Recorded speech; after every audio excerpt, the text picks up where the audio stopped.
Okay, here we go. So, the game today, you'll notice, is episode 2. Hello Charlotte is an episodic series of games with 3 episodes and a couple side stories.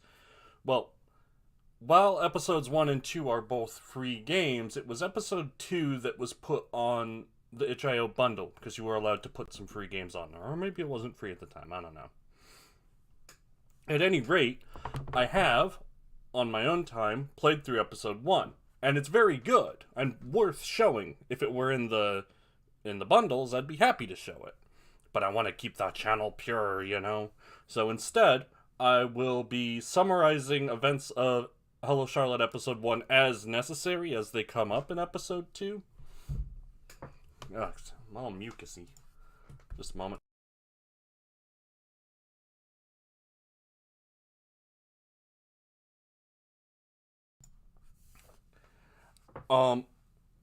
And a forewarning that this game is real heavy. I had some fun looking at the... Oh my god. I had some fun looking at the Steam page and the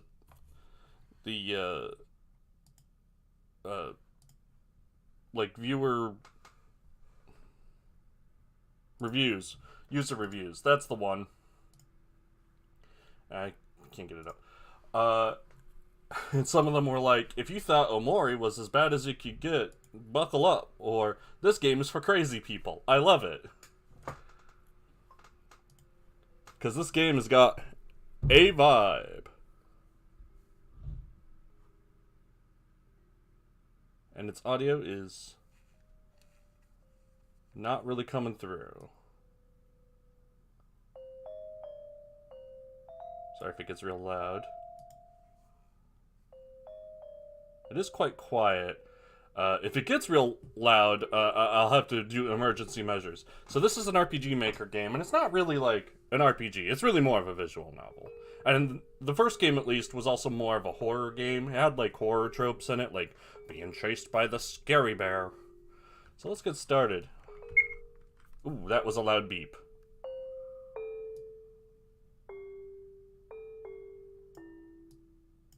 Yeah, already want to turn it down. I'm gonna be fighting with the audio this whole time, aren't I? Inside a dream I laugh, and the world laughs with me. Inside a dream I forget, and the world forgets with me. Inside a dream, I am the world. Hello, world. Hello, Charlotte. Title drop. There was no title drop in the original E3 presents. Hello, Charlotte, episode 2, Requiem Aeternam Deo. As the seasons die one by one, the slumbering god's heavy eyelids open once again. A choir of voices echoes in a fog-filled box of a mind.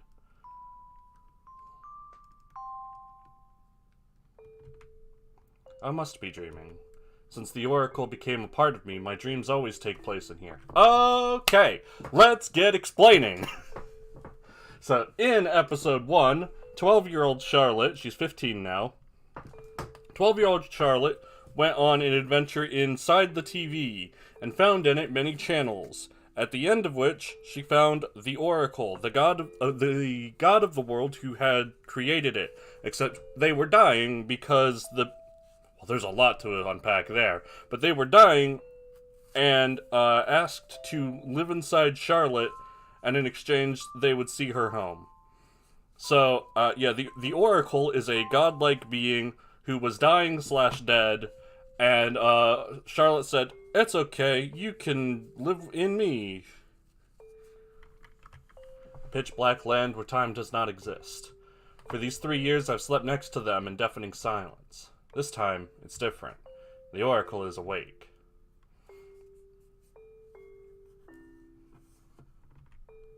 Good morning, Seth. Explaining time! So when Charlotte was 10, Umbrella Man, who I'll explain later, came to her and said, I've a puppeteer to introduce you to. His name is Seth. By puppeteer, he means the one who will be pulling your strings, because free will is an illusion. Normally, girls get a Lilith-type puppeteer, but you get a Seth-type. Seth is us. Seth is the player. But unlike some games that play with that notion that the player is a part of the game's story, and so like your decisions make up the personality of the character that is you. Seth has his own personality. We have our own personality and voice to us. We even have a character portrait, which you see at the very end of episode 1. Today we will get up, go to school, and go back to sleep again. Please take care of me. That is very loud.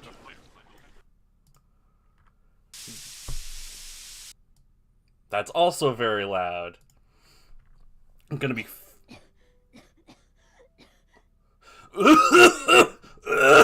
yourself.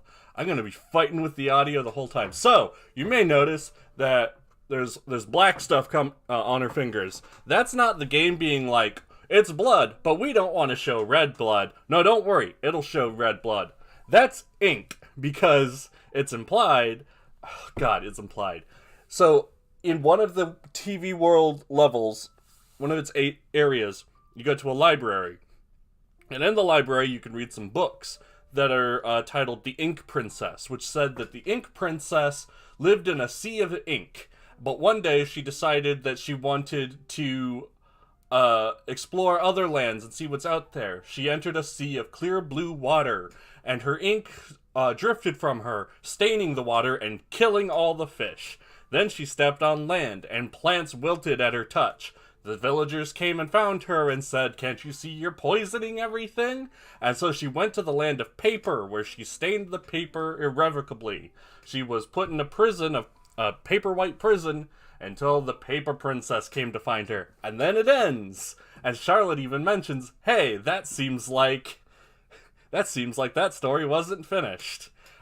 It's likely that the Oracle either is, or was, or is something like the Ink Princess. And now that Charlotte has the Oracle within her, she got ink.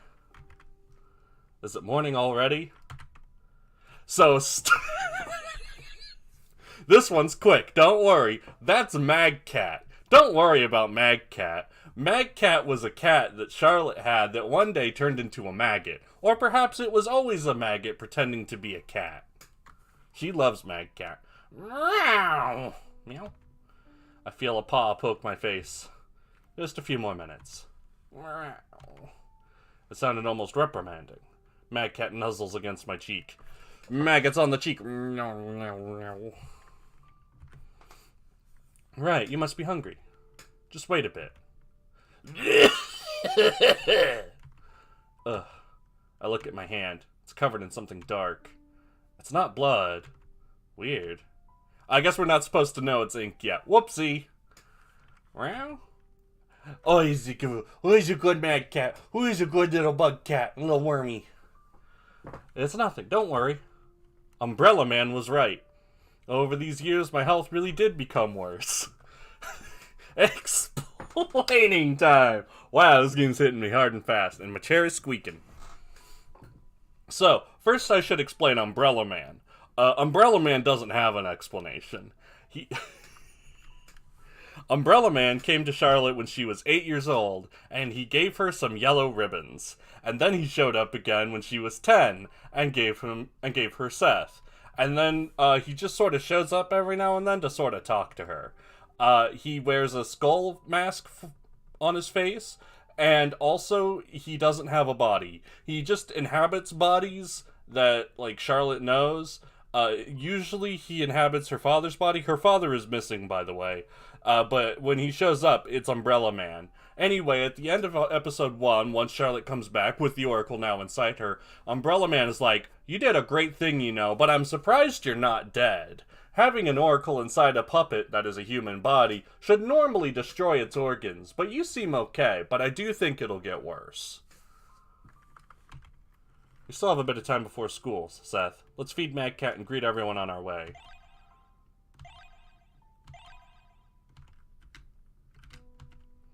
True Realm Research. Seth lives in the true world. Everyone in this game lives in the false world, or the false realm. You're not really given anything more than that for now.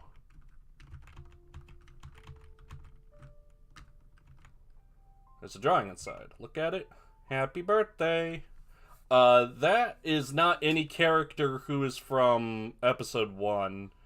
So, I'm not sure who that is. Oh, it's Henri. It's a drawing of me and Henri. Who is this? Seth, don't tell me you don't remember. It's my friend Henrietta. She always tells me to call her Henri, though. She drew this picture for my birthday. So nice of her, isn't it? Oh god, that's such a loud beep. Welcome to Warp Omnicube. To use Warp Omnicube, activate a warp point at the place you wish to warp to. Okay, there is a sprint. Welcome to Data Omnicube. Do not turn off the screens. Do not disturb the neighbors. Do not speak of house tenants. Be polite to the doors with a puppeteer symbol. Bring elevator doors a cool sticker. Only users with X in their names may have access to doors with a puppeteer symbol. Oh yeah, Felix had an X, huh? I'll get to Felix later. Omnicubes, short for omnipotent cubes, are multitask devices that allow the transportation, duplication, creation, or disintegration of organic matter and the storage of data. Please do not put liquid soap inside Omnicubes, as it may result in unforeseen consequences. List of registered first floor tenants. Charlotte Wiltshire, that's us. That's her. Felix Honecker, Henry Huxley, Bennett, Aiden, Magcat. So I guess since it's laying out all these names, I'll give a brief overview of all the characters. Felix is a young alien, a couple years younger than Charlotte. He went on the adventure into the TV with her, or more specifically, he went in and then she went in after him because she was babysitting him. He doesn't need babysitting, though. He's notably good at math and not really a people person. Henry Huxley, usually just referred to as Huxley, wears a gas mask. He's also an alien. And he's a chemist who does science all the time. Bennett is sort of one of his workers. He wears a hazmat suit, and he also does chemistry. Aiden has antlers and likes to make dresses, and Magcat's the best. Welcome to the Teleport Omnicube. Current user has restricted access to Telecube's features. In a minute. Understanding maggots. Eden, the god delusion, the joyous wisdom. Clothes, hairpins, microchips, cockroaches. One of these items is not like the others.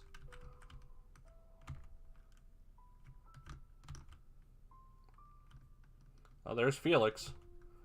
Whoa, what's with that face? You look awful. Complimenting me this early in the morning? Whatever. So cold.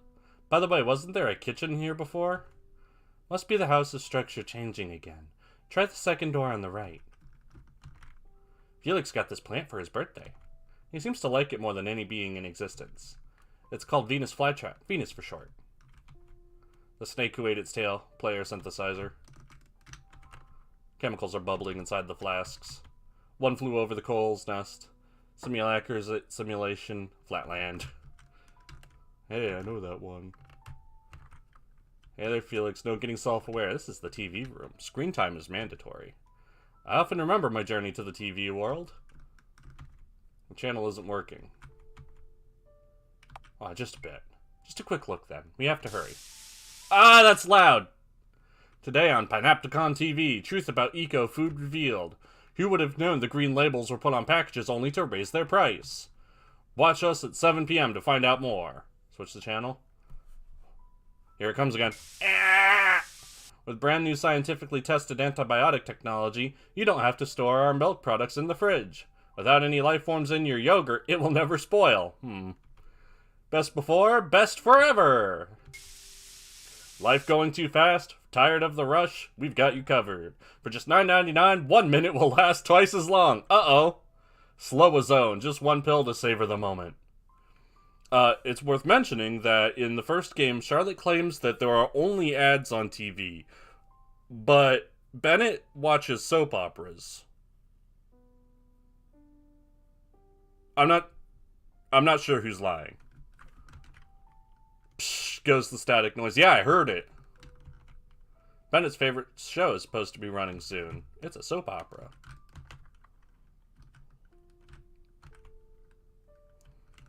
There's a bathroom. A toilet. The toilet paper smells like apple pie. It's almost scary how far humanity has progressed with inventions.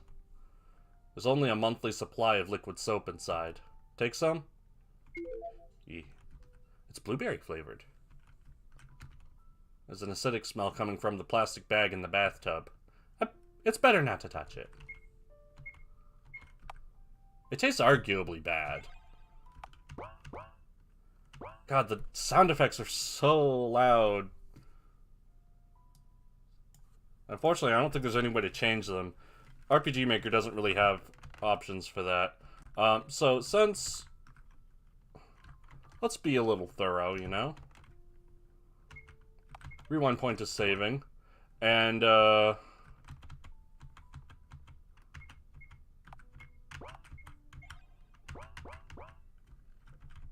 yes, do it! Guard system shutting down! Initializing self-destruction! They said not to put soap in the cubes! The next moment I know, I'm being devoured by lumps of meat. And I think to myself, it all started with that bottle of soap. Bad end, do not put soap in the Omnicubes. It's so loud. Yeah, it wasn't kidding. Alright. No soap in the Omnicubes. Hey, Bennett. Morning! In high spirits, like usual. Good morning, Bennett. Mind explaining why my bathtub is filled with acid? Just asking. Bennett, he flees the scene. Should we chase after him? Nah, let's leave the scolding to Aiden. A neat freak's fury can drag even Bennett out of extreme procrastination. That also works as a save point. Left to basement, right to school. Violent room. It's locked. Access denied. Doors with a puppeteer symbol only open to those with an X in their name, Seth. But Huxley reprogrammed this one to let his crew workers through. So Florence or the others might be here. Here's Aiden. Good morning, Aiden. Good morning to you as well, dear girl. No, you're a dear. I hope you haven't forgotten that we have a piano lesson this evening. Of course not. It would be a pity if you missed your practice. I will be waiting for you in the piano room. There was no piano in the first game. The dresses are in perfectly symmetrical position on both sides. Piano room. We'll come back here later. My keyboard feels louder than usual. So, you know, what I said about them not being afraid to make red blood, the badge on his suit reads Lecter. It's Baldwin. His name appears to be Archibald. Huxley is operating on a patient. He's bringing the bone pieces together with superglue. Dr. Huxley! Oh, how are you, little Charlotte? Oh, to come to think of it, you're not so little anymore. To think human children grow so fast.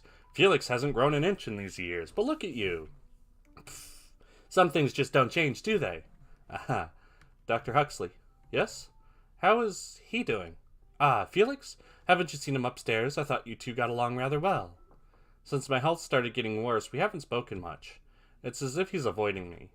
He probably feels bad, because he's the reason I went into the TV world and got the Oracle, and he probably realizes that the Oracle is killing me. Sorry, I was just thinking out loud. It's okay. Come for advice whenever you feel like it. No, whenever would be a bad idea, as I'm a busy man. How about making an appointment in advance, then? Thank you, Dr. Huxley. I appreciate the sentiment, but you really don't have to. I sincerely hope you two make up. Especially since my cute nephew hasn't got anyone his age to talk to. Just like Bennett. Am I talking too much? You should hurry to school. Here, have a sticker. Quite a sticker. I bet it's Lecter. Oop. The specimen looks like living bowels with eyes. I briefly wonder if it has vertebrae inside. Oh, I sure hope so. Still sleepwalking after 35 years. Everything I know about humans I learned from my lawnmower. Excuse me, I'd like to... A passion for scalpels. This one has been operated on for a few weeks, poor thing. Reusing old corpse pouches. I'm not going to bother reading the others, so I have to wait for people to get out of the way. Also, can I read this? Yeah. Back in the days, I used to be at the top of my class. I loved being right, answering correctly. I loved doing things better than everyone else. Mother always said I inherited my hard-working mindset from my father. I was happy. I was... Fragment deleted. It's just that one day my class lights decided that... Fragment deleted. Fragment deleted. Fragment deleted. Then one day, the fog appeared. With each passing day, I found my head becoming filled with it until I couldn't think clearly anymore. I'd been clumsy, absent-minded, indecisive, everything I to be. I myself for it. One day, I realized that the fog wasn't just in my head anymore. It was all around me, surrounding me, consuming me, shielding me. Is there one over here? No. This bookshelf is open! Eating light bulbs is wrong. Introducing cannibalism. Oh, and there's spoders. Warning, mutant spiders inside, reads the label. Check off spiders. God, keyboard, be quiet. I don't suppose my gamepad works for this. No. What about the joystick? No. But I want to read these books. Annika's cookbook, now with more recipes. Kaboom! Advanced chemistry for explosives enthusiasts. Those were in the first game, too. Those are Bennett's, I think. Education program information booklet. Read. Tip 1. Socialize every day. Socialization is a core element of the education program. Tip 2. Report any suspicious activity on school grounds. Tip 3. Don't feed stray animals on school grounds. Stay safe and ensure the safety of your fellow students. At the end of the first game, Umbrella Man does also mention that he was really worried that Charlotte wouldn't come home alive because then she wouldn't be able to fill her education program. The System Exposed. The Hidden Anarchy and Order. Science Fiction Almanac, 26th edition. Huxley moved most of his books to the basement. Now it's mostly magazines on this shelf. If I leave, crash into your car, I kissed your cat. Indecent web browser history. Mother's shelf is growing bigger, isn't it? Never trust a salesman, cold-hearted janitor, alpha physicist. We don't see the mother at all in the first game. I didn't know it was possible, but somehow these romance book titles have changed for the worse. The year I had a pay raise. Embrace the overtimer in you. The phone's been broken for a while. Some papers are laying on the table. Take a peek. It's Huxley's handwriting. An essay regarding the educational program, translated to human speak. I find the socialization system rather pointless, thus unnecessary for an individual. I sincerely believe that it is up to the student whether to socialize or not. With our reanimation technology, we can bring back to life both dead and hollow people alike, even if they don't express sentient behavior afterwards. Well, now there's some conflicting information there. Alright, off to school. We still haven't greeted everyone yet. Oh. Oop. I gotta feed Mad Cat! Oh my god, that's right! The kitchen! A meaty smell is coming from the oven. Aiden says that he burns mischievous children in it on Christmas. Mag food. Kitchen sink and trash bin beneath it. Cabinets are full of glass bottles. They smell of lavender soap. The cabinets are full of they smell of lavender soap. Today's special meal is made of failed expectations and lost hope for humanity. Mad Cat purrs with enjoyment. That's a good cat.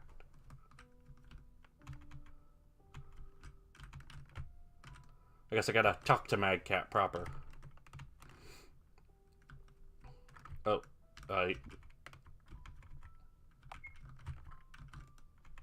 okay, does that count as talking to everyone?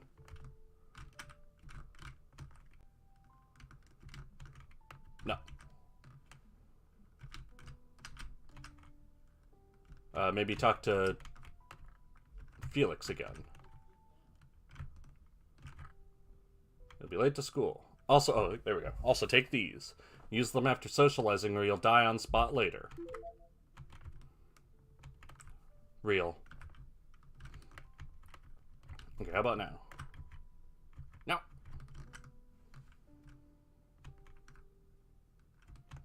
Can't think of who I'm missing. I guess I just have to... should probably speak to everyone like a few times, I guess.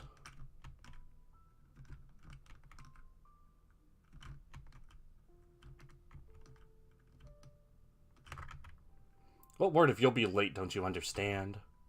There's a door that won't open for me. There's no X in Charlotte. Could have asked Huxley for it. He's busy. I'm busy too. Ah! Fine, lead the way. Yay! Hey, they managed to get rid of the HP and MP. So, you know, there's no combat in this game, but RPG Maker still has, like, a default, default HP and MP that it needs to fill, in, like, order to function, but I guess there's a way around it.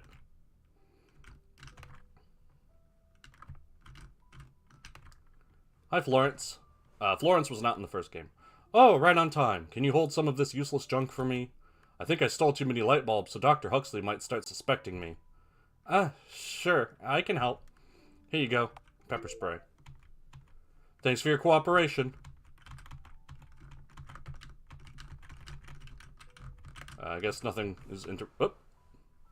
Can I go home now? Sure, thank you. The run button also advances text. That's the issue. Now then, onwards to school, Seth. Shh, no disturbing the neighbors. The door we need is the last one. No open doors day today. Rude. I'll leave this one to you, Seth. Riddles are your credo, aren't they? Sticker. I take out the sticker and place it on my bag. What a nice sticker you have here. Where are we going, dear friend? Got it, buddy. The first game had a door that asked you what 2 plus 2 was. Charlotte says 4. And the door says, if you can say that, if you are free to say that, then you may proceed. I think Charlotte might feel a little small.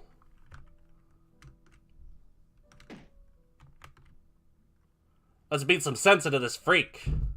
A few punches will make him respect the elders, huh? This looks bad. Can't we help somehow, Seth? It's too dangerous. So we'll just leave? I'll look into it. If only we had something to use.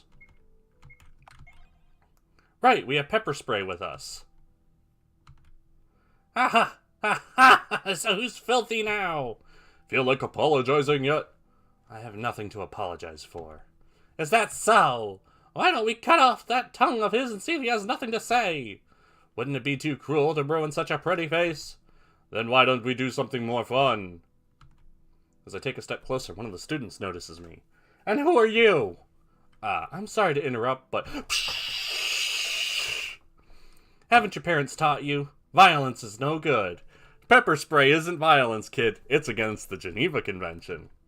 Ah! My eyes! Get it off! Run, quick. Reach out for the boy's wrist. He slaps it away. I didn't mean to. Later about that. Run. School down this way. Take the leap down. Whew, we got away. Into the ball pit. Are you okay? This body is too fragile. Throat hurts. The boy... So loud in my ears. But I think it's like barely even coming through the stream. How about that? The boy pants heavily, barely standing. He's completely out of breath. Incidentally, there is one point in the first game where someone said, this body is too fragile. And it's Charlotte, after she made a deal with someone, and then her eyes turned yellow. And then she killed one of the people of the TV world. And then she felt really guilty about it. And then she put that person in the incinerator. In that order. And she didn't have gold eyes anymore. Seems like PE is not your best subject. You're so small. How did you distract them? All thanks to pepper spray. I waved the thumb-sized bottle before his eyes. He barely looks up. Florence says box cutters and pipes are fine and all, but they're not as effective in a big fight. I see. What did you do to them, anyway? As I have said, nothing. They're contaminated. I only commented on that. So that's what all the filth deal was about. More importantly, wouldn't these people target you? Why would they? Huh? There's nothing to worry about. Everybody at school loves me. Moreover, I'll always have Seth on my side. What's important right now is that I helped a fellow schoolmate. Schoolmate? You may notice he has yellow eyes. It's our school uniform you're wearing, aren't you? And also, Charlotte has the yellow bows ribbon still, but she's wearing it on her on her shirt as opposed to in her hair. I think she was wearing it in her hair in the first game. Is it? Now, let's hurry. Got it. Sorry, Seth gets grumpy when we're late to class. I can show you the way to the infirmary. Fine infirmary, fine class. His name is C. Garden. Seth, we need to take him to the infirmary. Oh, I'm so blessed to catch a glimpse of our princess in the morning. Infirmary. Here it is. The nurse here is kind, so don't worry. I see. Thank you. There was no school in the first game, of course. Charlotte only starts school after she comes back from the TV world, and it's time to start her education program. Presumably shortly after the game, so she's been here a couple of years. The boy disappears behind the door. The poster says pets not allowed, but I've seen stray mag cats in the garden. Shh, someone might hear. Initializing socialization with ancient student. Charlotte was caught by surprise. Oh, they use anxiety pills. Socialize. Skills. Smile. Charlotte smiles. There was no effect. Right, they're not looking at me. Talk. Charlotte tries to strike a conversation. They lost 2 social battery points.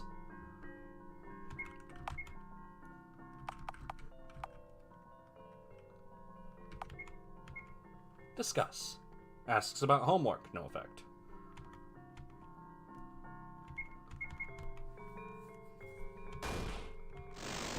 Defeated. Socialization successful. There was also nothing like that in the first game, I should add. Go to the principal's room? No. A wonderful day, isn't it? Go to the second floor? No. Find class. Oh yeah, I think the principal's room is a bad end, so let's go to that. Intruder detected. Initiating evaporation process. Bad end, no entry. That's what this game is like. It just kills you sometimes, as a joke.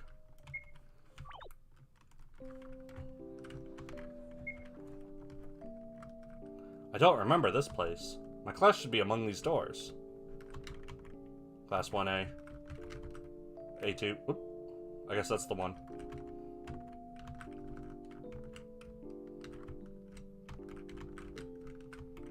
No.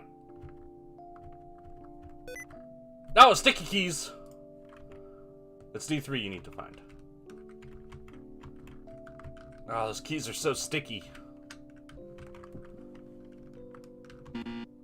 Lesson in progress, access denied. Vaporization in progress, access denied.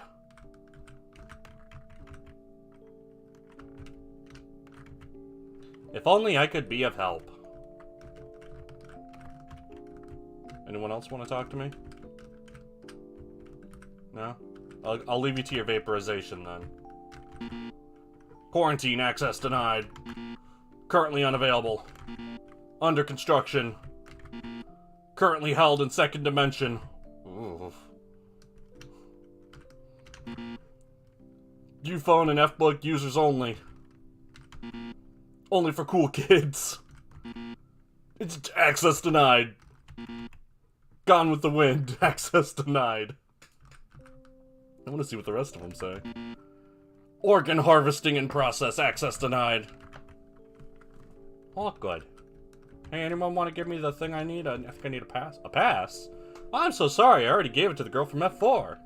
You definitely should go there. There's no D in your name. Access denied.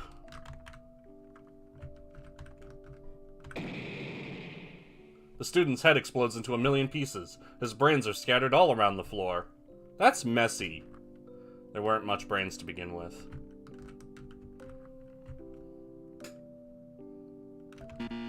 Kept in isolation until summer. Access denied. Are you gonna blow up too? Oh.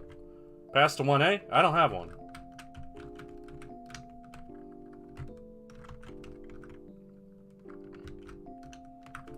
Hands off sprint, talk. Let me tell you a secret. If you open the very first door with a white door pass, it'll give you to A1. I don't think that's a secret at all. The student's head explodes into a million pieces.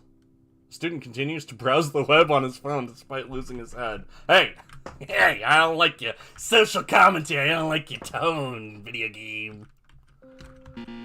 No entry for lunatics. Access denied. Oh, he blew up too. The student's head explodes into a million pieces.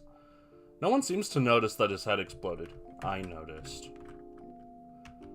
Just in case there's another death around here somewhere, let's just go ahead and pop a save. Toxic level above normal. Access denied. Shroom soup in preparation. Access denied.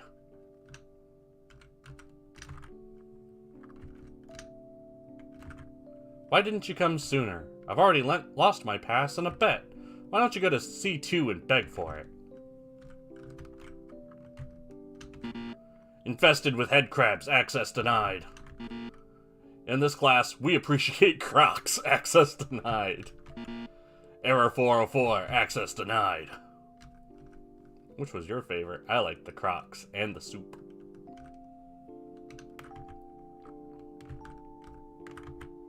You want a pass? If you take my trash, I'll give it to you. Accept the offer. Really? Here you go. Acquired trash. A few juice boxes and candy packages. I searched the plastic bag. Found a white door pass. Thanks, faceless girl. I used the white door pass. Finally. My head is spinning after all this running. I go to my place.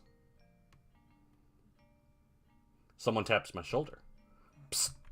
Henri! What took you so long? I thought we were going to check homework before class. My bad, I ran into some trouble on my way here. Oh, really? Wiltshire, War Hall, no talking in class, please. Henri loudly clicks her tongue. Hold on, huh? I need to get a good swig of water.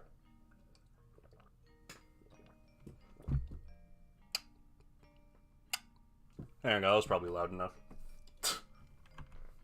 We're so sorry, teacher. You apologize, too. I'm sorry. All right. Attention, everyone. We have a new student in our class. Please introduce yourself. Hello. There's no name that can define me, but you can refer to me as C. There is a name that defines you. I read ahead, so I know. I am the god of this world. How does it go? I'm not interested in ordinary humans, but if any aliens, time travelers, or espers would like to contact me, please let me know. The class explodes with laughter. Do not be afraid. I won't be staying here for long. Take your seat, Mr. Wordsworth. The class starts. I try to focus on the teacher's speech, but it's backwards, so it's hard. Ahem. Today our topic is the trial and soul cubes. As you all know, since you turned 15, you're now able to see your soul cubes. Soul cubes store your soul data, as the name implies. Just a side note. One, this wasn't in the first game at all. Charlotte was 12. And two, there's some merch of this game, and one of them is just a pin with the soul cube. And the soul cube is just like a cube. Imagine a cube. That's what the soul cube looks like. It's speculated that soul cubes are just smaller omnicubes, which raised a controversy among our scientists. If soul cubes are omnicubes, then aren't we just meat armor they control? I'm sure you have heard this kind of news. Just like any data storage, soul cubes can become corrupted. That's where the trial comes in. The trials exist for helping the defective. Their cubes will be formatted and debugged. Our school is proud to certify that it's usually one person a year, but sometimes it's two. As you all know, the annual 75th trial will be held quite soon, which all of you will attend for the first time. Who can explain the purpose of the trial? It's for correcting the defective. Right. The trial exists for the sole purpose of providing help to our students. A public vote among students and teachers alike will be held to determine a defective student among us. Tell me, who has a defective cube? Anybody. Remember, it's someone who will amount to nothing if not provided help. Now, class, how do we avoid cube corruption? We go to school. We abide the rules. All glory to the Sultana. Very good. Now, let's proceed with the lesson. I'm slow at reading backwards. Hold on, I'll turn my eyes inside out. That'll help. It's lunch break. I look at Henri. We always eat together, after all. She looks like she's about to cry. Did something happen? Oh, no. I forgot my wallet. Even though I wanted to buy us a meal today, I'm so worthless. Don't say that. That's classic gaslighting. Don't say that. I'll buy us something. Really? You'll do that for someone like me? You're not at fault, Henri. It happens to everyone. Yay! I'll be waiting on the rooftop. Yep, see you later. Let's go, Seth. Seth raises our hand. Don't buy her anything. Let's buy some apples and activate the war point while we're at it, shall we? Only apples? I don't really feel like eating much today. Sorry. Actually, I feel like I could throw up any moment. New task. Vomit. Oh no, it's mutilated student. They're a terrible conversationalist. Which part of the body do I talk to first, I wonder? They try to say something. Smile. Yeah. There's no effect. Reassure them. Be compassionate.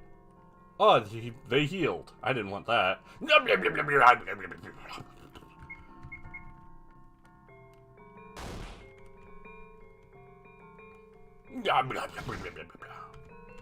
Yeah, I'd lose some social battery if that happened to me, too.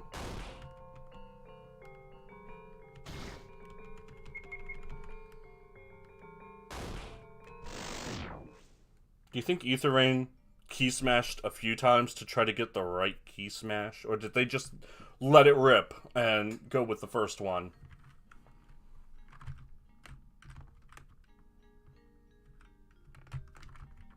Nice dress, Wiltshire. Thanks, Aiden made it. Well, I suppose not, because it's school uniform. The trial will right all your wrongs, although you're already an angel. Did you see that god imposter? I think he needs help. Warp point activated. Oh, there's so many people to talk to. You're the main character here. Better sit with someone more important than me. Our god is over there sitting all alone. Poor thing. Our goddess shouldn't sit with commoners like us. That new boy looks so lonely. Maybe he needs a good friend. Like you, for example. Not until I talk to all of you. Don't you feel bad that C is sitting there all alone? You should go join him. Oops, I think I'm glued to the seat. Healthy food. Junk food. I wonder who will be chosen for the trial this year. Sorry, this place beside me is taken. I'm pretty sure everyone wants to sit with you. Who would have thought our god is so tiny? I can't believe you don't have an F-book account. Well, don't worry. The Ambridge Bambolytica trial is has been settled out of court, so now you can pick up your settlement if you had an F-book account. Everyone wants to be friends with you. Enjoy your soup. My imaginary friend is already sitting here. Please find another place. It's Bubble Buddy. I wish I had a haircut like yours. I'm not worthy of talking to you, princess. It's cold by the window. You'll catch a cold if you sit here. Oh, it's the amalgamate. Smile. Yeah. Oh, good. No social damage from staring at their phone. Hey, how about that homework?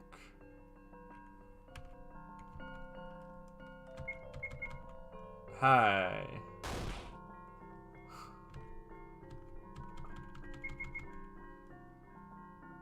Hello. Oh god, they hissed at me.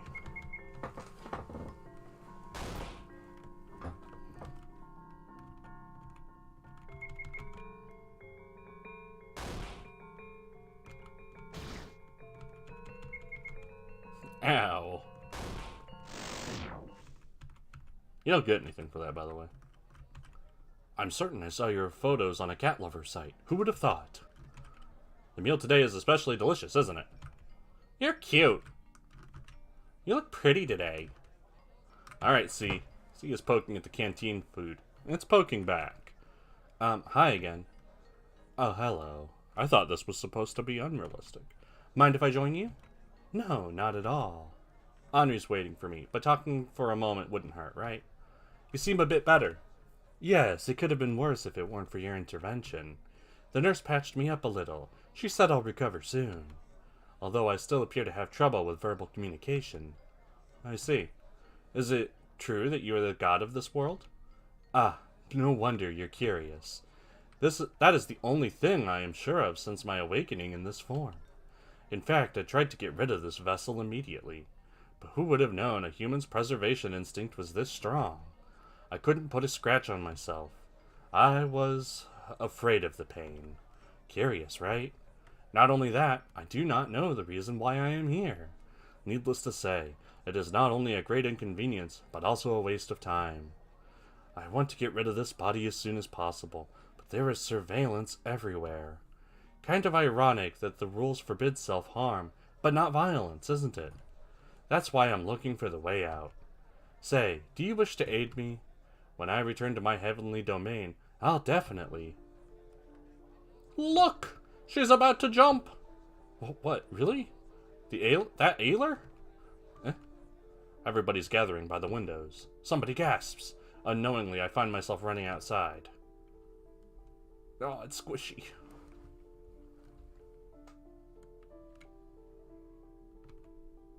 What's with this commotion? I can't see. I know her. It's our class representative. Scarlet Ealer, an all-A's student and a student council member. An athlete and unrivaled beauty who always gets what she wants. An ideal person. We never really spoke, but she was always the one to establish discipline in our class. Now that I think of it, Scarlet Ealer was a very scary person. Unapproachable and reserved, she gave off an air of intimidation by her very presence. Why would such a strong person give up on her very life? I will never know. Artificial sun shone upon the school, the students and the ambulance workers who arrived. Scarlet Ealer was no longer in this world. So, Scarlet was not in the first game. She is in the third, however.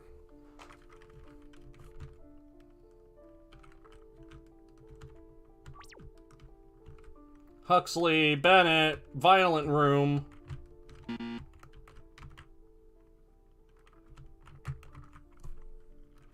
Well, it's the time to play piano. Hold on, I want to read your books. Jazz for your fingernails. There's a My Chemical Romance full discography among the classical music plates. So that these your servants can, with all of their voice, sing their wonderful feats, clean the blemish of our spotted lips, O St. John. Toi... No cien. No cien. Game sheet music for piano. Felix and Bennett bought this one for Christmas. There are plenty of movie scores, too. Children's album. This one is my favorite. It's pretty easy to learn, too. I have my keyboard right next to me. It's not plugged in, but you can probably hear that. It's very heavy. Soap and skin sheet music. I'm not going to explain the soap until they bring it up. It's not that I like it because there's soap in the band title, Bennett said once. The ones he asked me to learn were Spiracle and Turbine Womb. Shoujo manga anthology. This one's not mine. I think I just saw something I shouldn't have. Let's put it back where it was, Seth. Hi, Aiden. So you didn't forget about our piano lesson. How could I? It's not like someone died today or something. Whew! Jeez, is it hot in here? Is it just my conscience? Good. Well then, come join me. We shall play a prelude to events about to unfold. I call this one foreshadowing.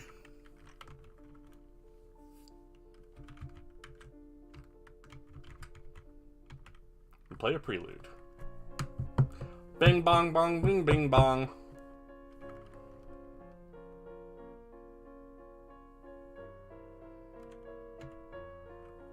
Alright, bye. Thank you for spending time with me, Aiden. It's my pleasure.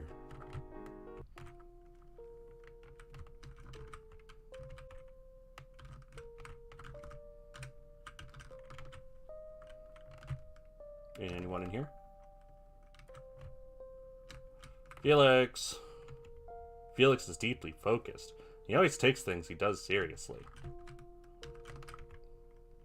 Now carefully cut through the membrane. Hello there. Shoo shoo. Sorry, I didn't mean to interrupt. Come on in. Since I've tutored Felix and Bennett on first aid, they've taken an interest in unidentified life-form dissection practice. Isn't it wonderful? Bennett refused to use anything but the chainsaw to cut through the specimen, so I had to kindly refuse his offer to participate in the classes. It's still breathing. How to make friends in your spare time. Now comes with an extra booklet, and how to get rid of them. Oop. You'll cut through its brain. Wait, what? That's not its bowels? Spiders. Poor thing.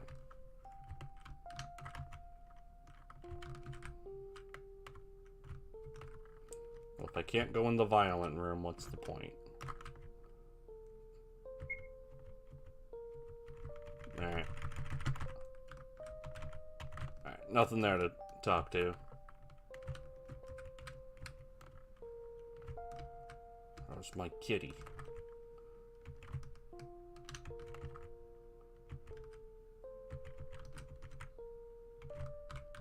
Nothing there. Toilet.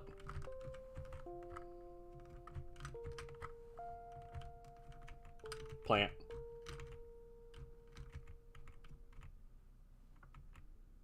Why do I just go to bed now?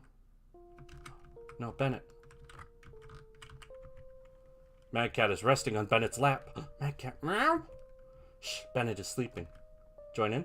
Yeah. I sat on the sofa for a while, listening to static noise.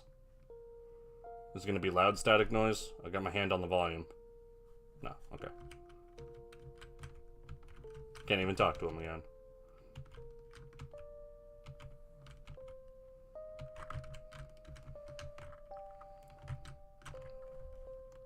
I'm exhausted. Let's have a little nap, shall we? I exhaustedly cover myself with blankets, falling asleep as my head hits the pillow. Ooh. Oh, it's squishy. To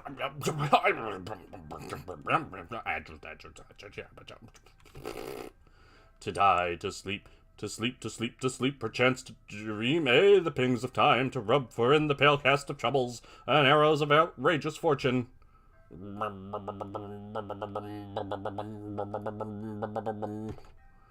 Ahem. Hello there. Apologies for that little speech test. Your language is a bit tricky, but I'm a fast learner. You don't look so surprised. It's simply the form your mind gave us. So this is one of the people of the TV world, particularly it's the librarian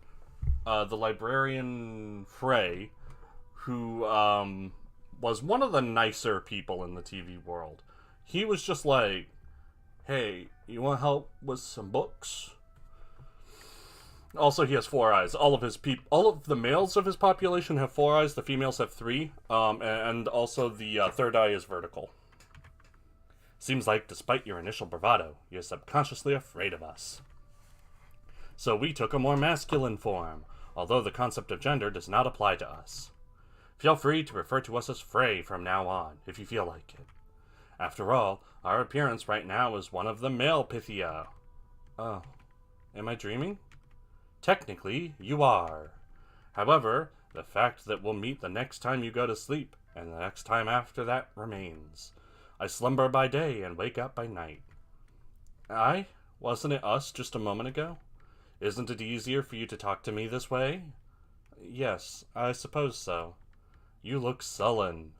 A girl from my class committed suicide. A pity.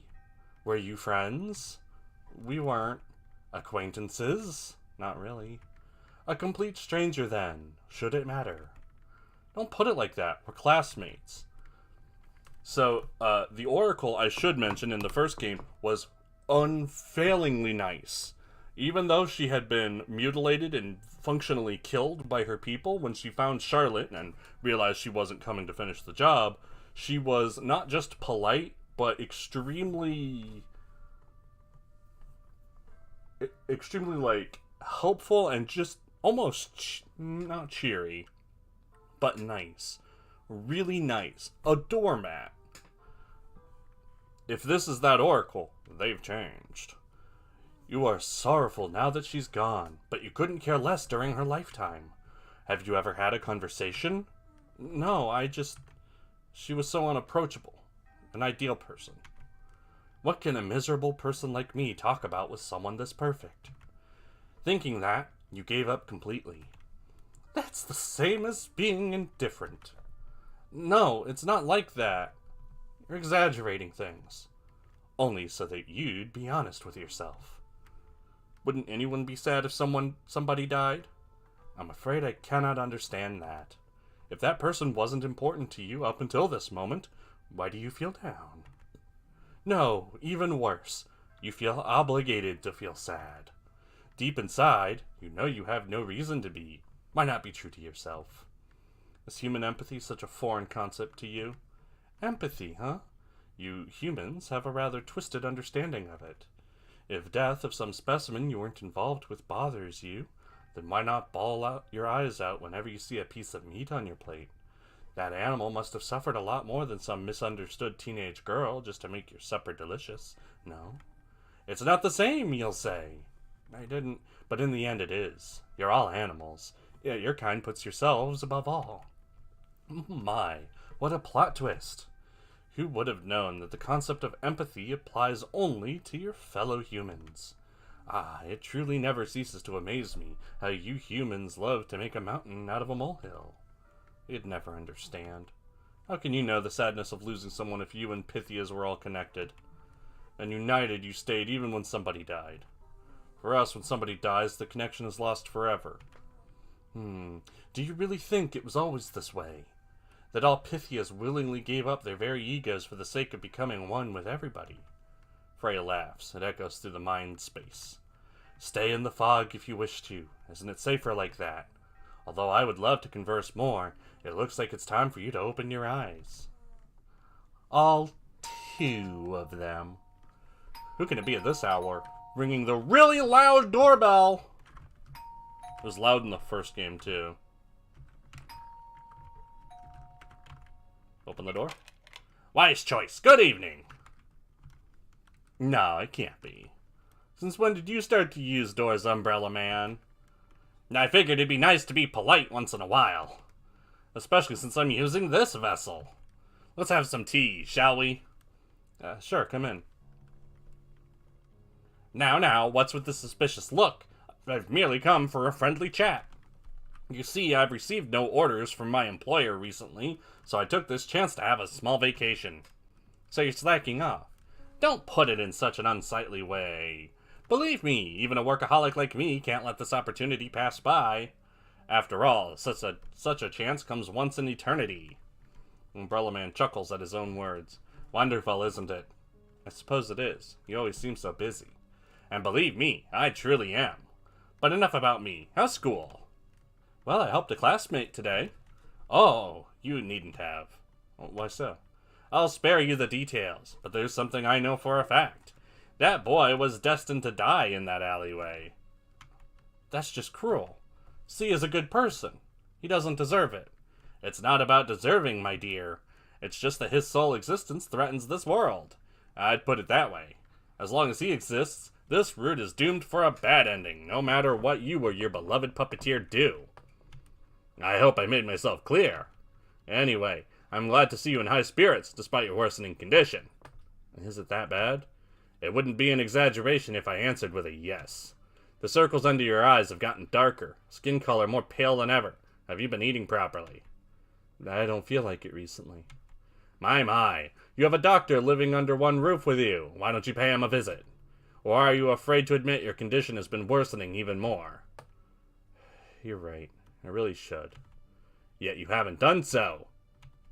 I don't want to cause anyone any more trouble.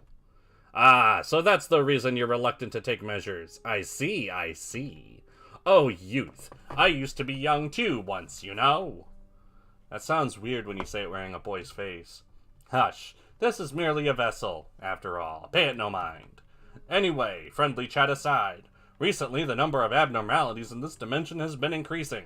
Screens and door locks malfunctioning, world expanding, people missing, a living hell. Do you know anything in regards to that matter? Have anything to tell me, perhaps? Well, the Oracle has... My, don't tell me the slumbering god has awoken. Might it be that your body has begun to collapse under the pressure of the Oracle's corpse rotting inside you? When you put it in such a light-hearted tone, I'm almost not worried of what will eventually happen to me. Death is merely a release, my dear. Still, leaving this world might be too early for me, sir. Checking something... Okay. Umbrella Man shrugs.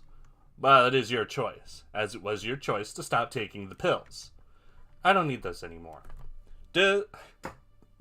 Explanation time.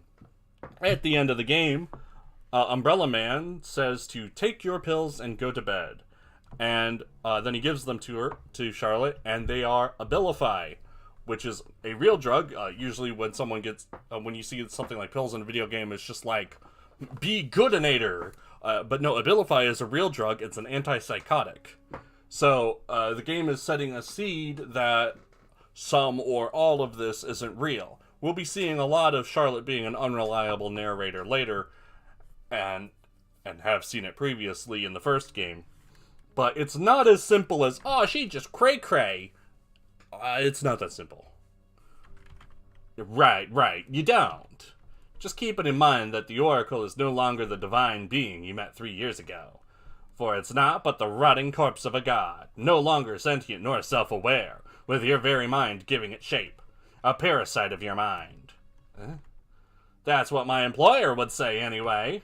And look at the time. I'm afraid I must leave, or your humble puppeteer will scold me for robbing you of sleep hours. Right, Mr. Seth? See you, Umbrella Man. Stay well. Umbrella Man leaves. Mad Cat, I need the Mad Cat. I need a cuddle with my kitty. Hello again. Welcome back, Miss Wiltshire. Sorry, I don't feel like talking. Is that so? Well then, I won't burden you with conversations. Instead, how about a bedtime story? And don't stand so far away. Come sit beside me, on the meat lumps. Sorry, I'm not very comfortable around you. Is that so? Well, there's no helping it. It's all a dream, remember? So make yourself at home. Reluctantly sit beside Frey. Now back to the story. Do you know the Tale of Ink and Paper Princess? In our land during the pre-Oracle era, it was part of a psychology test. It was made to be unfinished, and the one who read it had to write the ending themselves. It's surprising how much one can learn about another person just by having them write a few sentences. Want to listen to my own version? I don't have any other choice, do I? So much for free will, right? Well then, a pitiful ink-black princess that looked for minds alike who ended up in prison of Paper Kingdom. But the story didn't end there. Time passed, and Paper Princess herself came to visit the prisoner. The two became acquaintances shortly after, and Ink Princess was freed from imprisonment. Oh, excuse me. Ink Princess taught Paper Princess writing, and no paper in the city was blank anymore. They obtained power known as knowledge. Paper Princess couldn't be happier. Yet having spent so much time with Ink Princess, she became stained with Ink Princess's pitch-black color. Day by day, Paper Princess became more and more soaked in jet-black ink. until she was indistinguishable from the Ink Princess herself. That would be the end of the story. She fell asleep, huh? By the way, hello there, Mr. Seth. Is that how Miss Wiltshire calls you? What a joke. You must be thinking that you're in control. What are you even here for, I wonder? You aren't even supposed to exist in this world. I know, you must be looking for answers, but I'm afraid you won't be getting any. Because you see, Miss Wiltshire is an unreliable narrator. See, I told ya! Ah, nailed it, got him!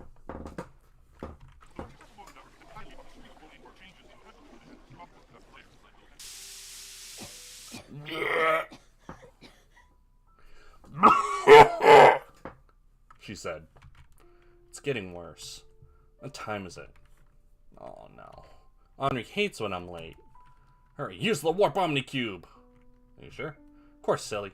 Skipping school is against the rules. You should know better than anyone. Today we will get up, go to school, and go back to sleep, remember? Warp omnicube. The trial will right all your wrong. Oh, already read that one.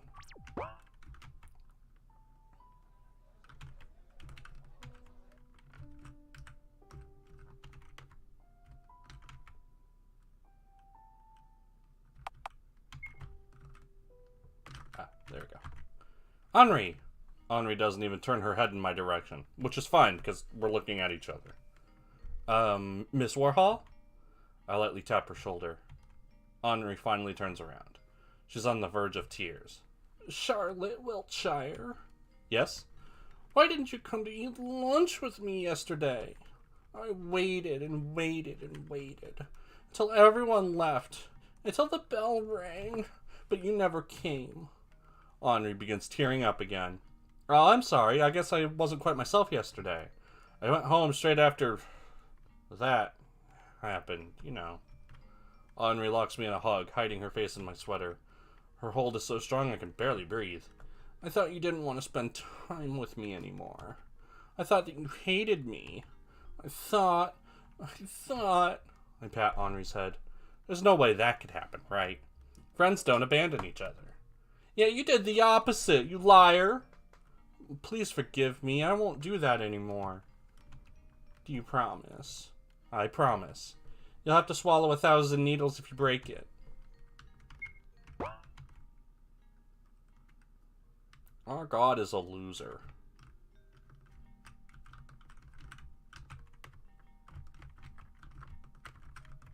Can I... There we go. Let's start our class. Today's topic is the world. The house is the world. Oh, Jesus Christ. Elements changing their location on a monthly basis. The house has 11 floors in total, with its structural elements changing. So where do I start? All transportation in the house is carried through using elevators and warp technology. The food in the house is generated by omnicubes. The waste is disposed of by omnicubes. The materials necessary for production are generated by omnicubes. It is speculated that the 11th floor is populated entirely by omnicubes, whose intelligence exceeds humanity's by 4%, or maybe 400. Not again. Are you okay, Miss Wiltshire? I'm alright. I just need to use the bathroom. You may go.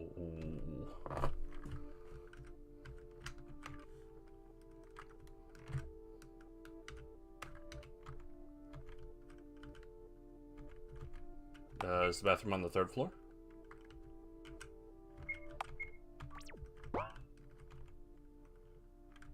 Not that.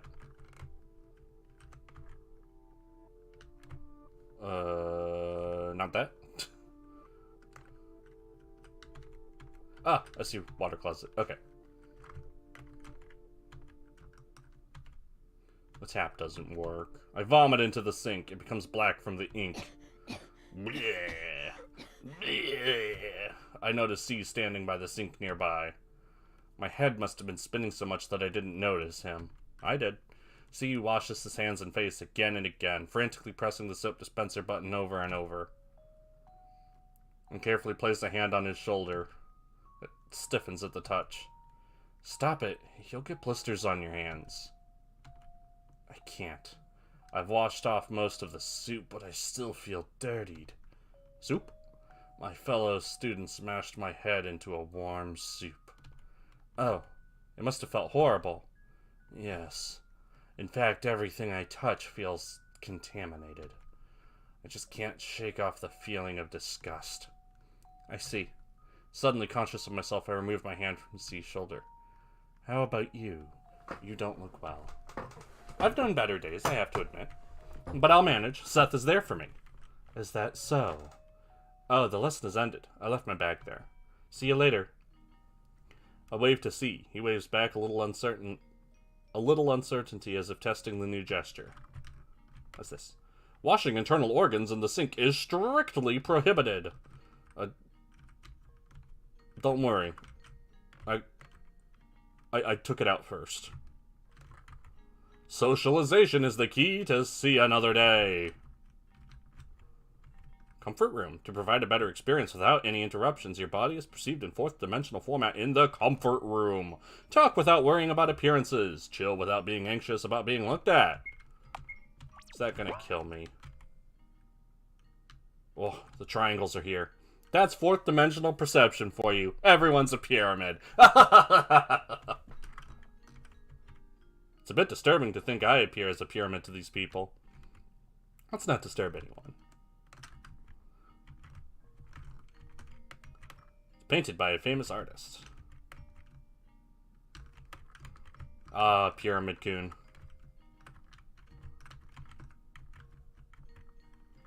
Anything in here? A lovely girl is talking to me on a lovely day. I'm so happy. Mathemagics. Unconventional ways to use internal organs. 99 reasons you shouldn't leave home after school. Part 15. Or something 15. How to peel an apple without hurting yourself. Quantum physics and pictures. How I became successful by procrastinating. That's me. Delicious warm soup recipes. Hey, that's where they got it. How to treat canteen food poisoning. 1 reason you should stay outside after school. Get a job by playing apps. Why you should say no to learning by heart. Library catalog.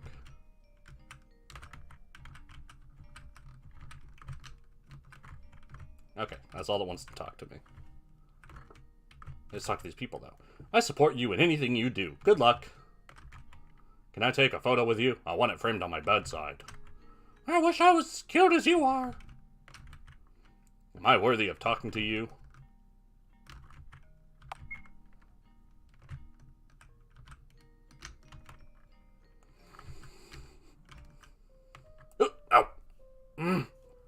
I'm very sorry, I can't find my belongings.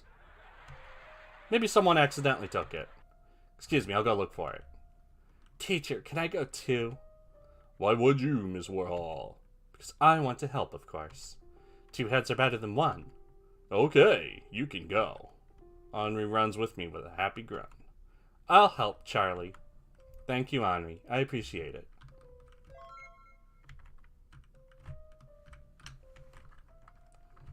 Look for the bag. Hey, y'all seen a bag? I wanted to do something that would make me special, but I ended up procrastinating again. But that's how you be successful. I don't know, let's try the roof.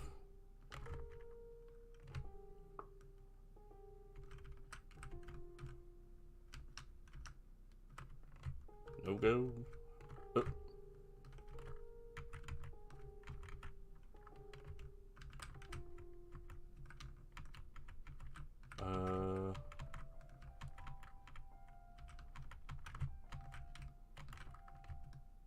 Well, you let me go to the roof. So does that mean it's here? I mean, I don't see anything.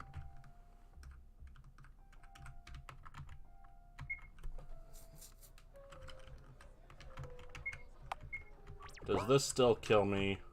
Geez, how many times do I have to tell you? It's forbidden to enter the principal room.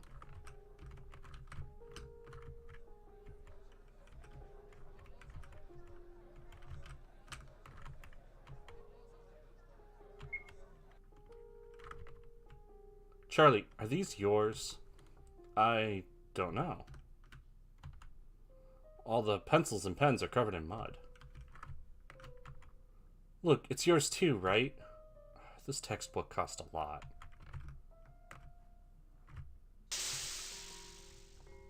Internalizing socialization with beheaded student. So, Henri can blackmail. Dead. Oh, I got a super rare sleeping. That's the one thing you get, is you get gotcha in the gotcha garden.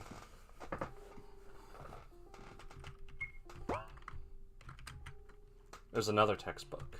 I wonder who did this. And I like this notebook. The pages are completely soaked. Should probably use anxiety pills. Maybe there was some kind of misunderstanding. There's no way it is.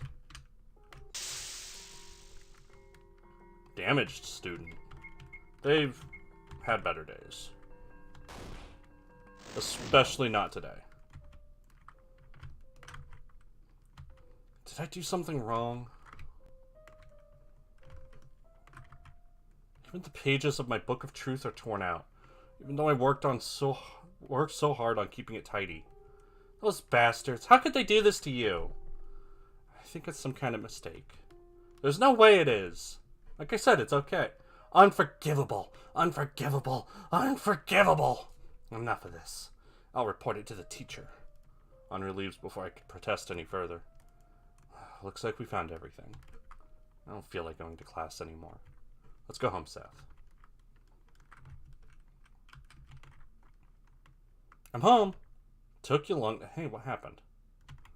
Is something wrong? You're covered in blood. Don't worry, it must be mine. That's exactly what I'm worried about, stupid. You need to see Huxley now. It's nothing important, really. Uncle's rule, no objections from the sick. Felix clumsily drags me to the basement stairs, tugging me by the sleeve. What were you doing, even?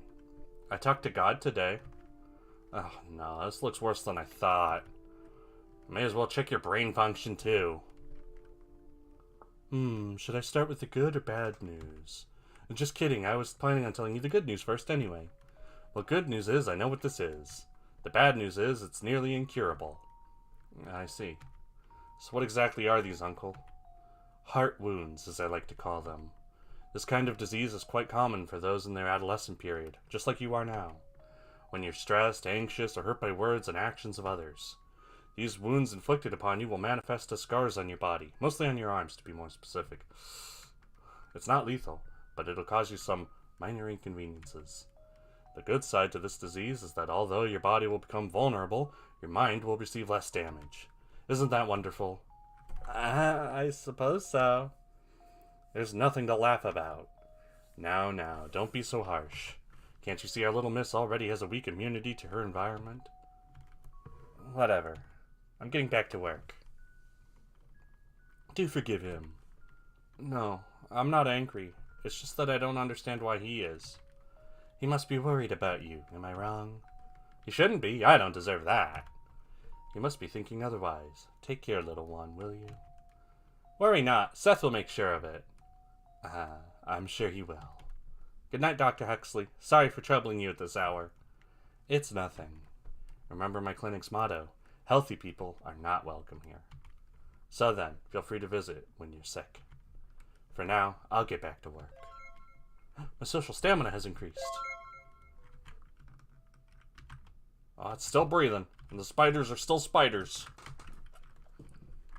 How about the violent room? No.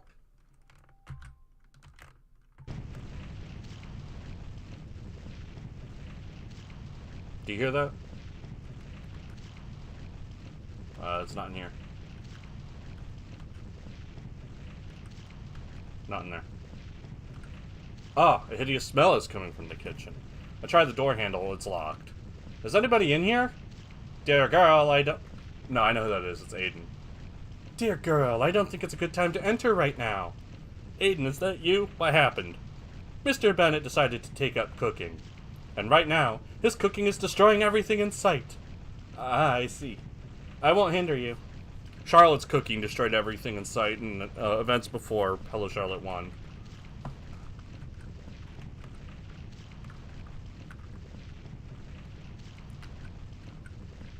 Good night, Seth. Rise and shine. Frey waltzes around the room. As you can see, I've done some rearrangements in this place. Hasn't it become lovely? I'll do something about the fog, too. Also, I've brought you clothes. Put your hands up. And voila. Now we're one of a kind. Ah.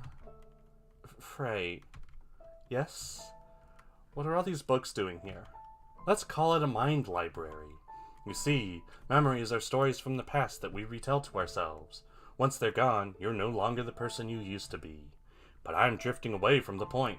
Stories are meant to be kept in books, right? Many books make a library. There, you can find every memory, every feeling, every action you've done or considered doing. Even the naughty one, where you killed someone. All possibilities are written down right here. Some stories are better off being forgotten, however. I've selected a variety of especially interesting memory journals for you. Feel free to read them, if you feel like it. Even if your memory is still fresh, I believe your puppeteer will be delighted to know more about the people you've associated with. How I met Aiden. Yeah, I was 9.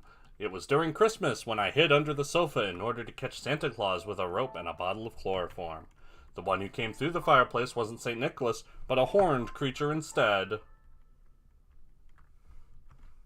Come out, mischievous one, I can see you, he called. Unwillingly, I had to comply, hiding the chloroform behind my back. You're not Santa Claus, I declared, a bit disappointed. I am widely known by the name of Krampus, the beast answered, proud of himself. So Santa won't come, I sighed, sulking even more. Santa Claus brings gifts to good children only. I come to punish those who misbehaved, the beast continued. But I'm a good girl, I declared confidently. And may I ask why you feel this way? Mom says so. Even though she barely sees you, how can she make that statement? Mom's always right. So she also says not to talk to strangers. I thought he said, but I was actually the one who's saying it, so I had to change mid-sentence. I added, pouting. In a swift movement, I brought a chloroform-soaked towel to the creature's face. Seconds later, he was sprawled on the floor, motionless. It's a pity you're not Santa Claus, I exclaimed, hovering over him. Slowly, I dragged the body down the stairs to the basement. What's the commotion about? 2 figures peeked out from the dissection room door's frame. It was Bennett and a co-worker of his, Florence. You brought friends! Why didn't you say earlier? Ever since he found a bright yellow hazmat suit and was no longer called B-12, Bennett was constantly in a great mood. There was barely any sign of the moody person he used to be. Mind helping me a bit? I smiled, sweating. Sure, what do you want to do with this? Dissecting, researching, eating, perhaps? Bennett asked mischievously. No, I want to become friends. How do you plan to do that? Florence gave me a worried look. I looked at the ceiling as if the answers were there. Make him sign a contract, maybe? Perhaps I was a mischievous child after all. Memory end. She chloroformed Krampus and turned him into a seamstress. In Piano Teacher, How I Met Bennett and Huxley. I was 8. On one of the days I was home alone, they appeared out of nowhere at my doorstep. There was small, rhythmic knocking at first. Knock, knock, knock, knock, knock. Knock, knock, knock, knock, knock. Repeating over and over again. I knew I shouldn't open the door. Mother told me not to do so, no matter what. Good children don't disobey their parents. Knock, knock. But when I was scared of the unknown, I crawled under the bed to hide beside the monsters beneath it. I felt safe among them. My jaw's starting to get tired. As time passed, the knocking got louder and louder and louder until I couldn't bear it anymore. I was adamant on staying under the bed until morning comes. Then I heard the door opening with a click sound. Someone came in. My room had no lock, so I ran to the bathroom. However, I was too slow. A figure in a hazmat suit covered my mouth, and another hand curled around me in an iron hold. Shh, the intruder whispered, don't make a sound. Another figure had a mask on, the one plague doctors from horror movies would wear. He spoke like a doctor, in an understanding, polite voice. We are very sorry to interrupt you, but I'm afraid we have no place to go in this cold, and the other households we've turned to expressed quite an inadequate reaction to our humble plea for shelter. After being turned down so many times, we figured we'd force our way in, you see, so we're so very tired. Do you live alone? The person in the hazmat... Sorry, do you live alone? The person in hazmat suit asked in a harsh tone, hissing at me. Did you put your name in the goblet of fire? Dumbledore asked calmly. No, was my simple answer, in a hoarse voice from fear. I thought of Umbrella Man and his quiet presence in the room, and how good it would be if he appeared sooner. He was nothing like these violent strangers. All right. Are you good at keeping secrets, little one? The doctor asked. Mm-hmm. The only option I had was to nod in approval. Great. Bennett, dear, if you would be so kind, do release the child. She is no threat. You're too trusting, the other rumbled. Am I? The taller person let out a loud laugh, sending shivers down my spine. You see, I am a doctor, he continued. Figures. However, my stay in this place is highly confidential, so I wouldn't like anyone on our tail. Please do respect that, and keep our stay here a secret. If you don't, I'll kill your parents. If you don't, I'll kill your parents, Bennett said in a casual tone as if it wasn't a threat. Father doesn't come home these days, I replied, saddened by the fact. Sorry, just your mother, then.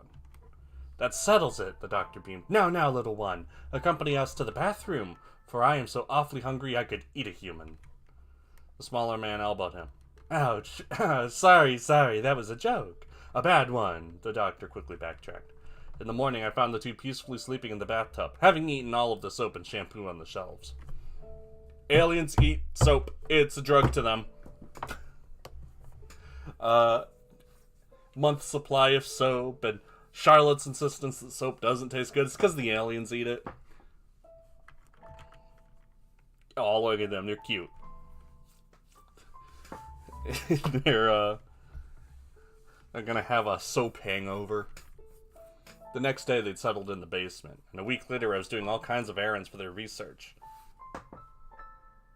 What's this? What's this?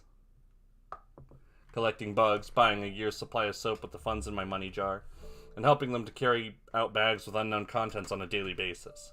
Of course, I made sure Mom never, ever went to the basement at night. Umbrella Man appeared weeks later, only to pat my forehead and reassured me he'd keep an eye on them. Memory Act. A piano? Want to try it? Today I'll pass.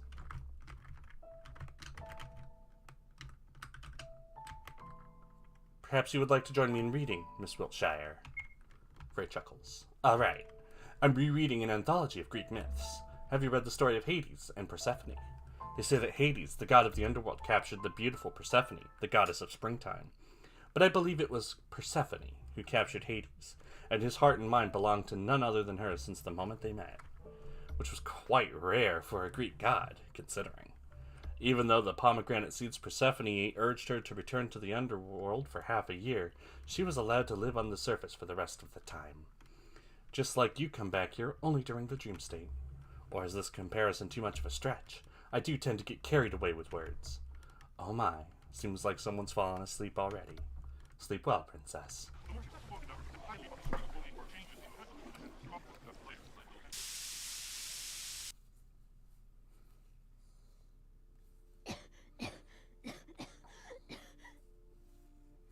I'm gonna take a quick break, get some water,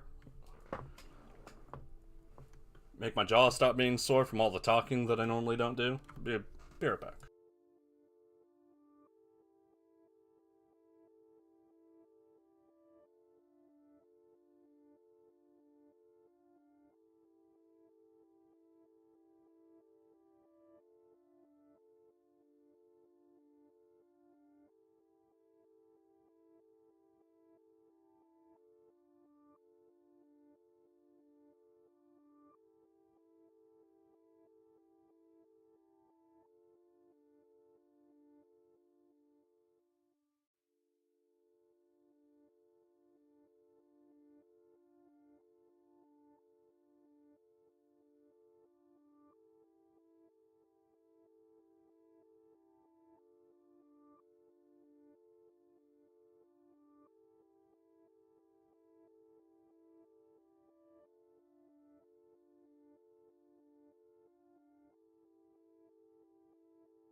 My jaw is popping real good. I can make it extra loud. Are you alright? It's nothing. Don't worry. That made me burp. I just need to wash my face, that's all. Today, too. We'll get up, go to school, and go back to sleep.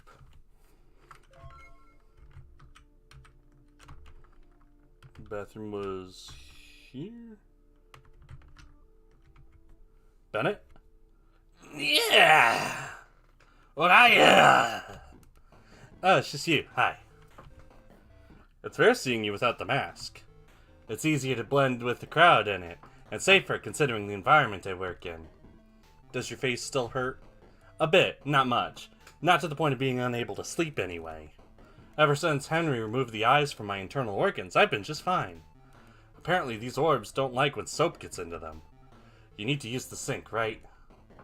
Yes, I've been coughing up ink lately. Ink, huh?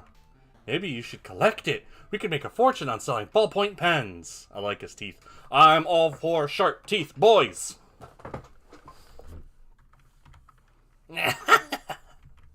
Alrighty, I have to run.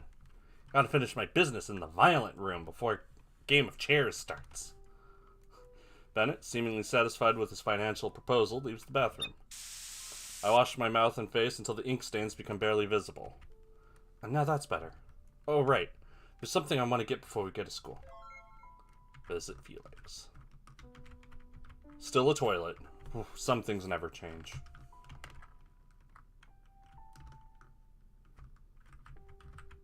Huxley and Aiden are having a heated discussion about something involving particles of dark matter.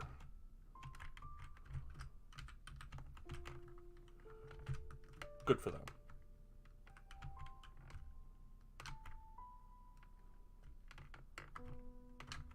Good morning.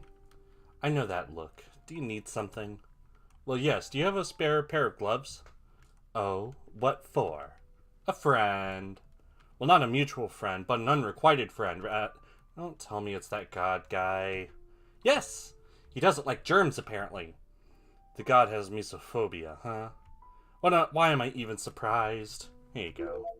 Pair of gloves. Thank you. Yes, yes. What a wonderfully helpful person I am. Now mind your business. He got his head cut off in the first game. We made him better. We changed the channel, though, so don't worry about it. See you later. There's a bad end I want to get first.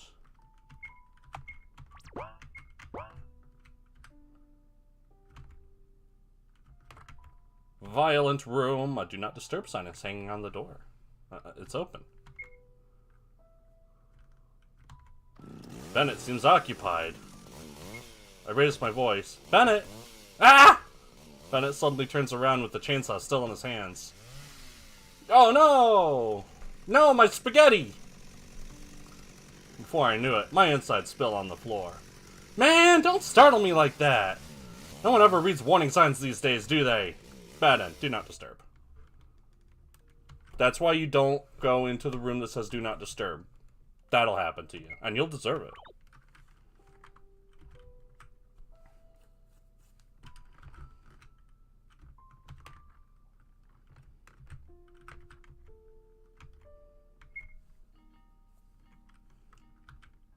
look for C.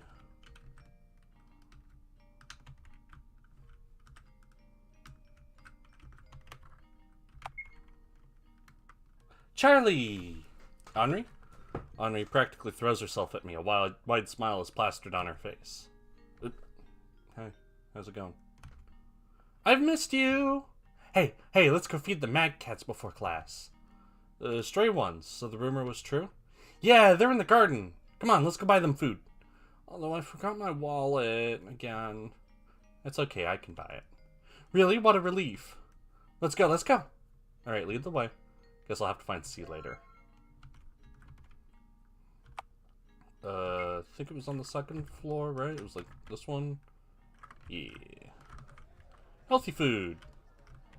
Junk food. Oh, I barely have any money. It's okay, let's settle for the cheap stuff then. So, with junk food, canteen snacks, high in carbohydrates. I want you to keep that in mind. For one, if the maggots are cats, that would be really bad for them. But also, they probably wouldn't eat it. But like, carnivores need fat and protein, not carbohydrates. I'm bringing this up because there's an issue later. This isn't foreshadowing. This isn't like foreshadowing a plot thing so much as it is foreshadowing what I think is some missed research.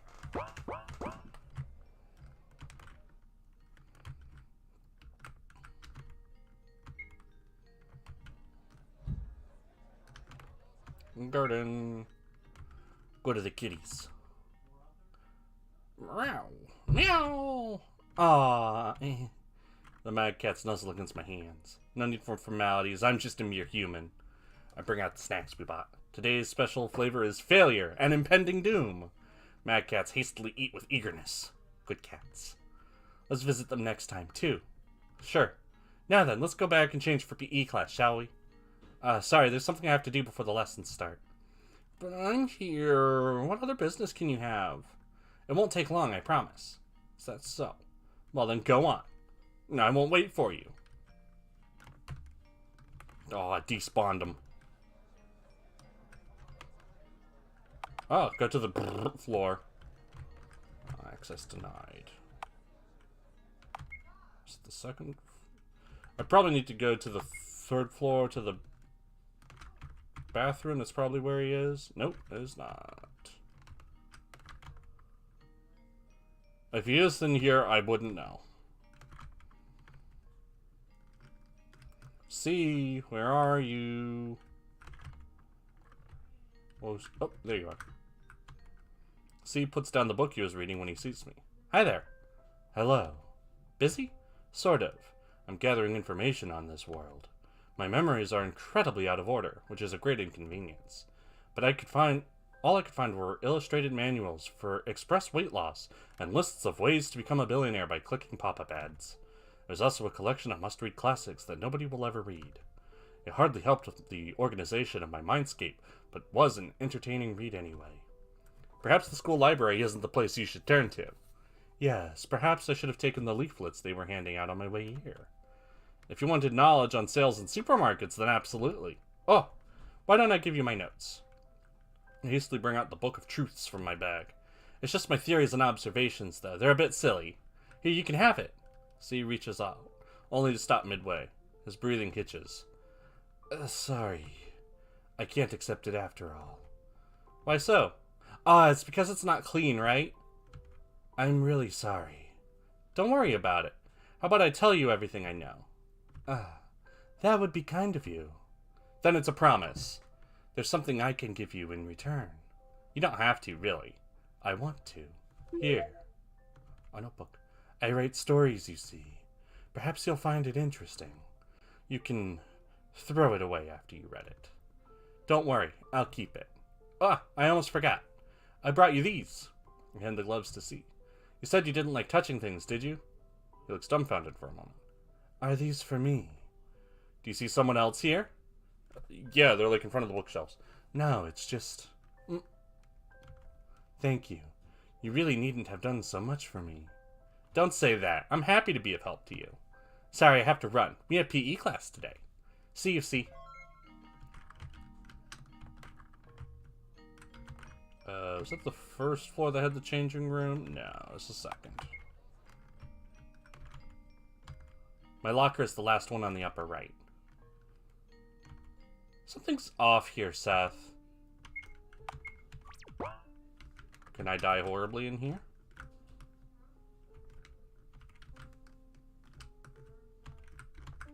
The meat is looking good today. Oop.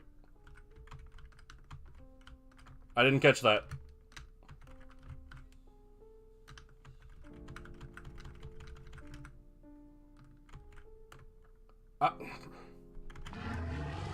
Thank you. Push me to the ground. As they rip apart my body parts, I cough out a considerable amount of ink black matter. What is this? I'm suffocating. Isn't there somebody... Ink kept flowing and flowing out of my mouth, completely flooding the room. In a moment, all went black.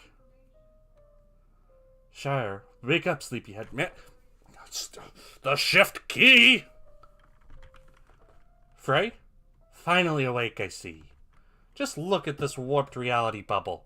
The universe is expanding. Am I dreaming? Not this time. You're perfectly awake. But you're here. Do believe me, I'm as puzzled as you are. I see. They say going through the looking glass is the classic symbol for dissociating from reality. Does that apply to you, too? I don't know. Oh well, maybe I'm teasing you too much. Anyhow, it looks like we'll be leaving anytime soon. I wish there was something to read. You're the type to read labels in food stores, huh? Might as well be. So what shall we do? Feeling adventurous yet? Well, it's better than sitting here. Let's look around. Triple-faced mirror. Use? Yeah.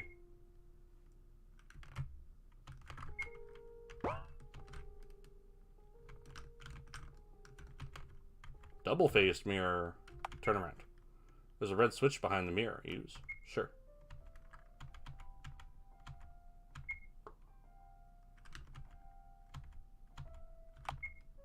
White switch.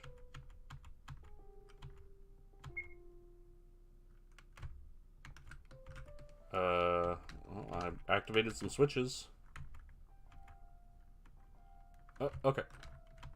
1, 2, 3, 4.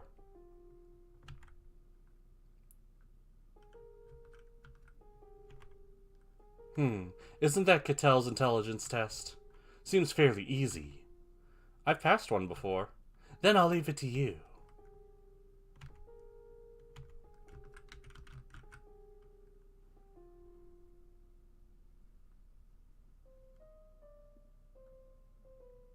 It's 2.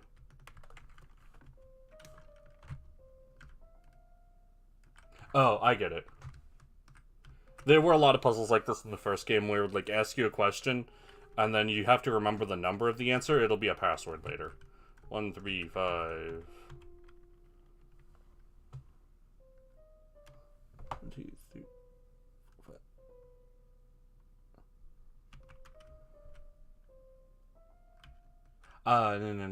No. More like 0, 2, 3, or like 1, 3, 4. So like top left, bottom right. So 1, so 2, 1.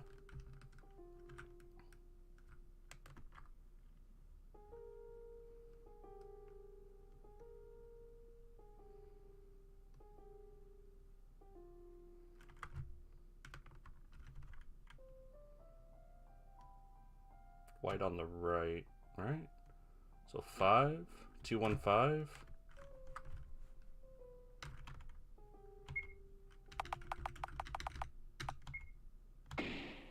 I don't think that was right. Bad end, we're sorry. Your IQ is too low for the next test. Okay. Oh, good. I actually get to read the things that happen here this time. There's a locking sound in the distance. It's really locked. Must be that the teacher accidentally locked me in. Oh no. Oh, dead end. No. No.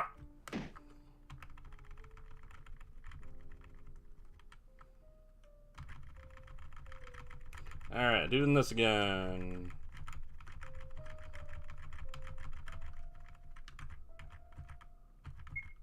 Press it? Who wouldn't?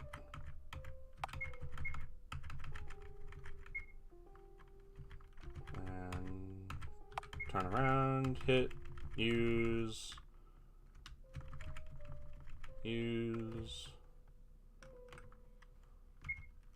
and save. So, one thing, two thing, three things, four things is 2.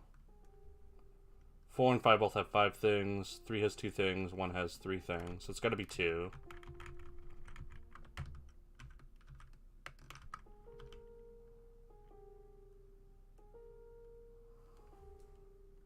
So there should probably be 6 bars then, right?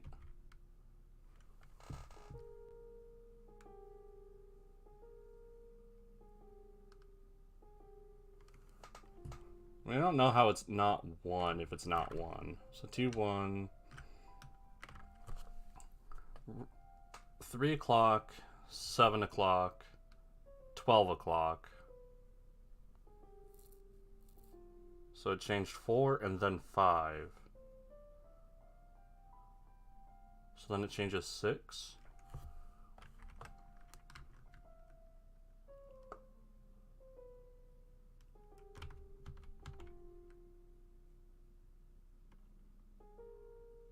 Which would be 5, which is exactly where I started.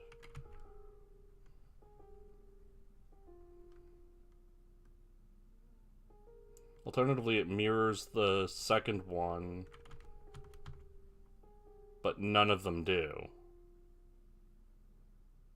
1 and 4 are opposites to each other, which is curious, and so are 2 and 5.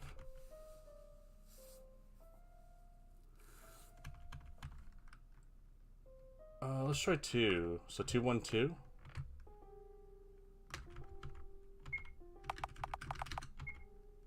No.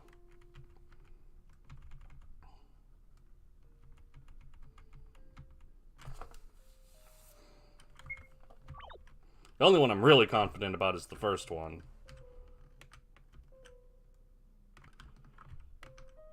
So there's 1 bar, and then 3 bars, and then 4 bars. And these have... The question is, are these lines the bars, or are the lines in between the bars? Because if it's in between, it's 1, 2, 3, 4, and 1, 2, 3, 4, and 1, 2, 3, 4, and 1, 2, 3, 4. They're all 4.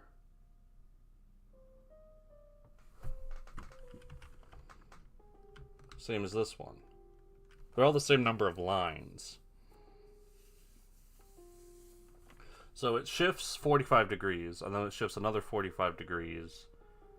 Then the question is it just shift the next 45 degrees, or is there something weird because it doesn't change the number of bars? I'm fairly confident this is 1. So let's just try 2, 1, whatever, until it either works or I have to rule out something else. So I tried 2, 1, 2, let's try 2, 1, 1. And that's not it.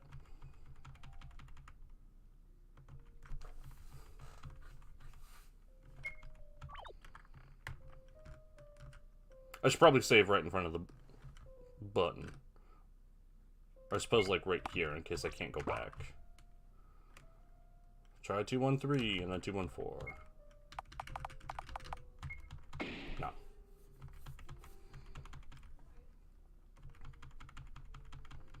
If I just brute forced it, there would be 125 total possibilities. That's a lot.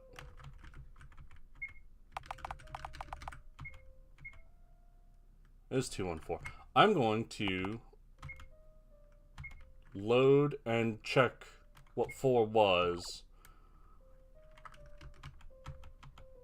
So why is it 4? Pointing down right with black on top. So that means here. With black on top.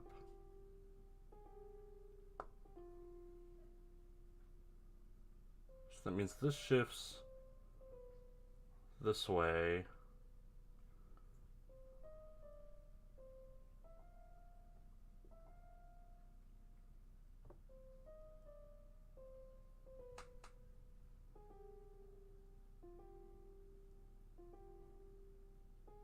Black is to the left. Black is to the left. Black is to the right.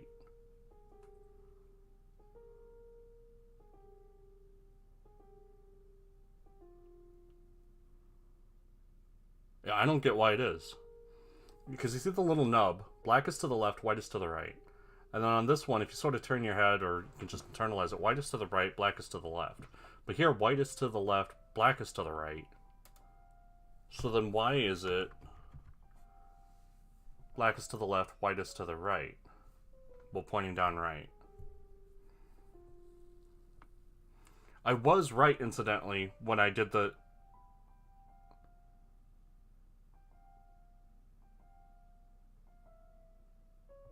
No, I wasn't. I thought it was 2 or 5.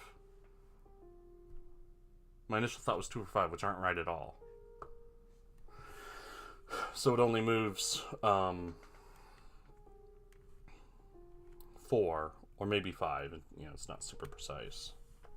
It only moves 4 or 5 o'clock.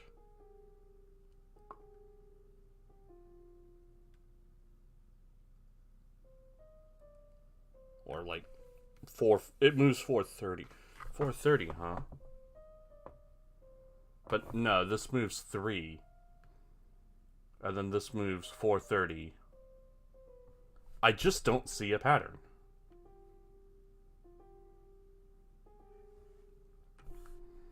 Black is broadly on top and then broadly on bottom and then split halfway. And then it's broadly on top.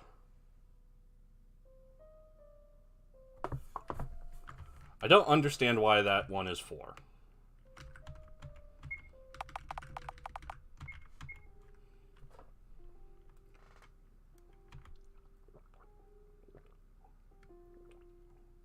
The mirror is smeared with ink. There's no way back.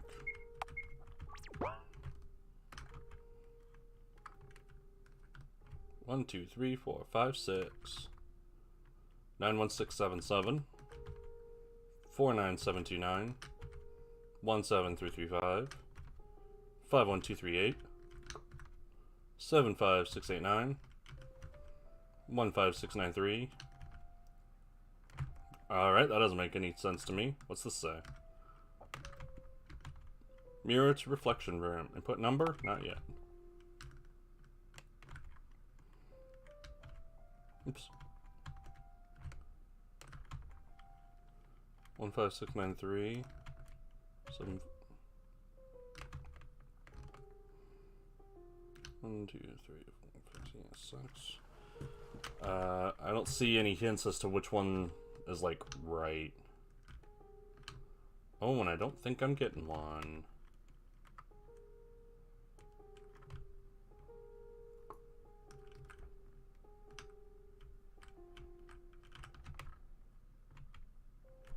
Alright, notepad time.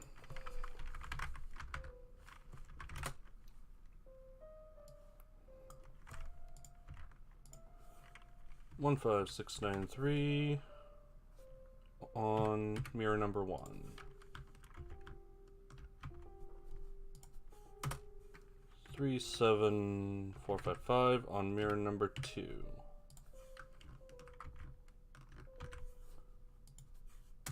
5, 1, 6, 5, 9 on mirror number 3. 9, 3, 1, 5, 6 on mirror number 4. 6, 3, 5, 7, 9 on mirror number 5. 9, 1, 3, 5, 7 on mirror number 6. So is there any pattern to these numbers?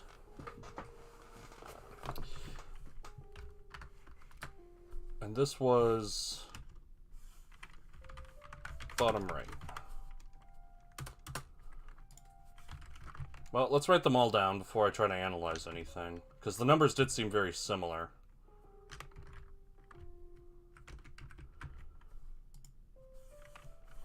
15693. Probably looking for the odd one out. On mirror number 1.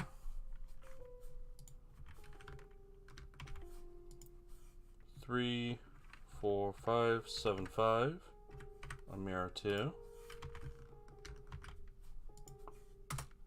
5, 3, 7, 8, 9 on mirror number 3. I'm already seeing it. They're already slightly different.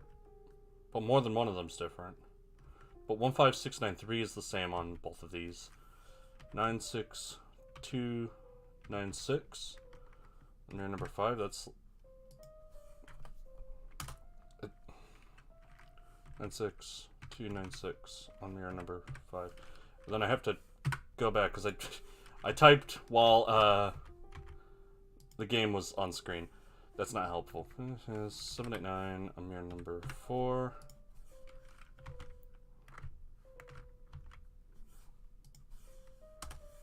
95721 on mirror number 6. So those are all different from each other, except for one.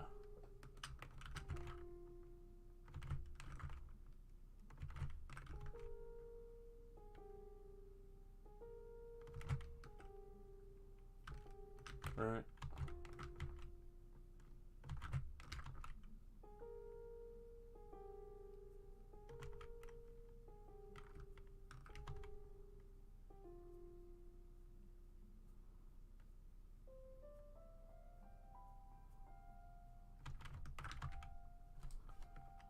I got the labels wrong.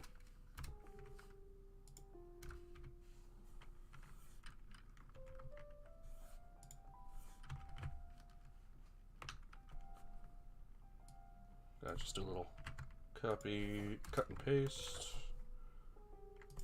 There, that should be right now. Not that you can see what I'm doing, because it's all off screen. 2 is 3, 4, 5, 5 is 3, 7, 9, 6, 2, 9, 6. I just wrote this one down straight up wrong. 6, 4, 2, 9, 9. It changed, didn't it?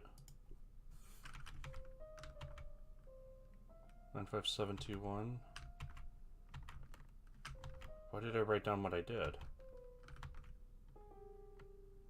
Now it's all the same. Huh. One of them I just wrote down completely wrong for some reason. That was bottom left. I'm thinking the password is 15693, but I want to keep looking. 15693. Same as the other mirror ones.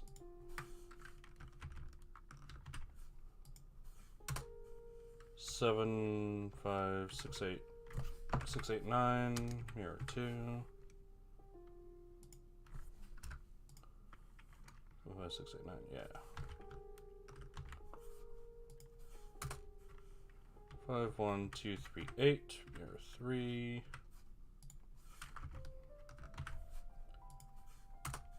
1, 7, 3, 3, 5, mirror 4.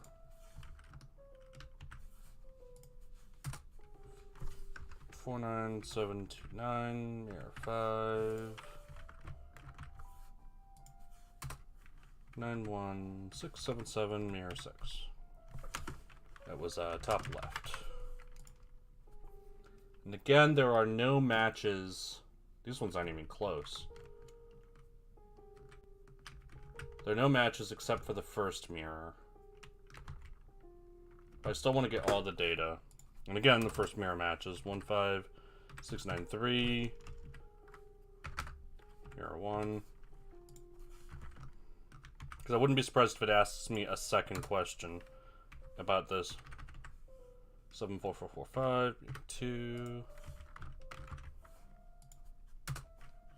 35558, mirror 3. And I'm gonna go, what's top right 4 minus bottom left 2 or something like that. I wouldn't put it past this game. 22269, nice. 4. Nice, nice, nice. 69995. Interesting that it has this a lot of repeating triple digits. Could that be significant? Who knows? 77555. Mirror 6. Top right. Right, that's all the data points, and yeah, I'm not seeing anything significant about them aside from the first mirror is always 15693.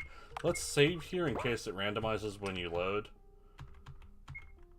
1, 5, 6, 9, 3. 1? Nothing happens. 1 through 5, 9, 6, 9. 1 through 5, 9, 6, 9.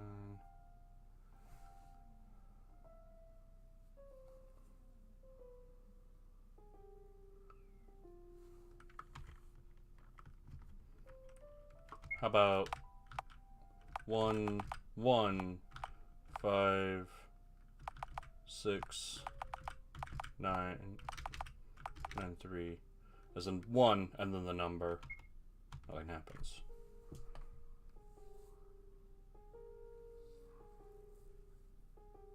It's 1 longer than what each of the mirrors, like, say.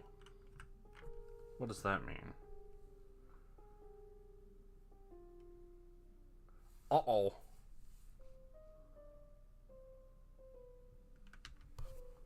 Maybe just leave the end as a 0.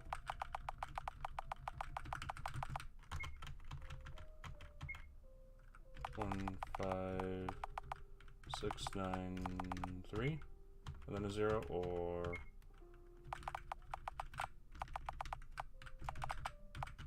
1, 5, 6, 9, 3. Nothing happens. But what if I look at the mirrors again? 1, 5, 6, 9, 3. That's the same. 3, 4, 5, 7, 5. That's the same.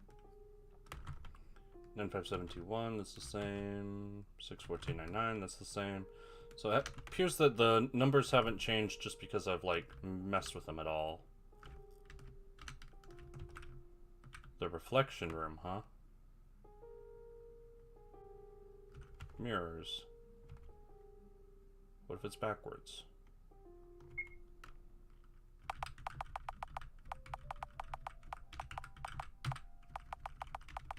Three, 9, 6, 5, 1. Oops.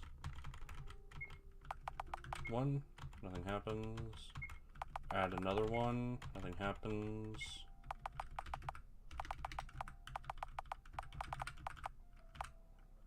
1, 3, 9, 6, 5, 1.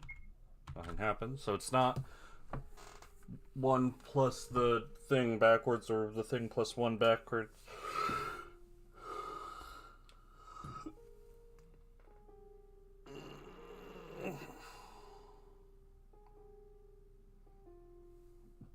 There are 6 mirrors in each room. Only the first number always matches.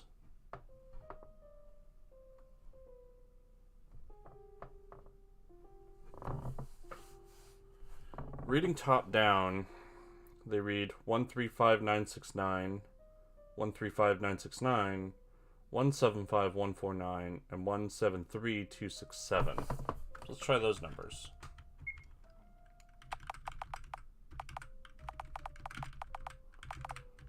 From the first digit, anyway. That's what I mean. Nothing happens. Yeah, it's the only one that shared. What if it's backwards? 9, 6, 9, 5, 3, 1. Nothing happens. Can't get phrase help. Oh. Puppets. Purpose to air. From False Realm. Short lifespan. Spend half of life sleeping. No free will despite denying it. Like cats to a ridiculous degree. Aliens, purpose unknown, from false realm, disguised as humans, always busy, high murderous intent, can eat soap. Puppeteers, purpose to control, from true realm. That's Seth. Observers, purpose to observe, from true realm. World government members, do not interfere with natural flow of events unless ordered to. Pythias, type 4 civilization, ability to manipulate time and space, dangerous, every race perceives them differently. Oracle, purpose, godlike existence, one body vessel, cannot contain an oracle in full health. Omnicubes, omnipotent, omnivorous, population greater than those of humans, high IQ. Mad cats, cute as cats, scary as maggots, love food, very loud.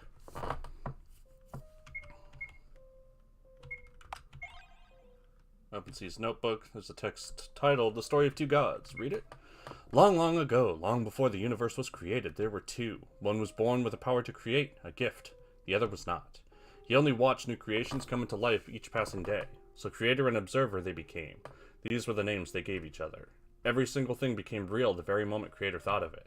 So he created, accidentally, chaotically, indiscriminately, while the observer arranged his creation into structures, giving them order. That's how the world was born. However, their bliss did not last long. I suppose I can turn the music up just a wee bit. Even after every single atom in the world was perfectly arranged, the gifted one continued to create, threatening all order that came into existence over billions of years. So for the world to continue its existence, the creator gave up his own life. I'll give you my power, he told his friend. Kill me and become the keeper of order in this world, he asked of his lifelong partner.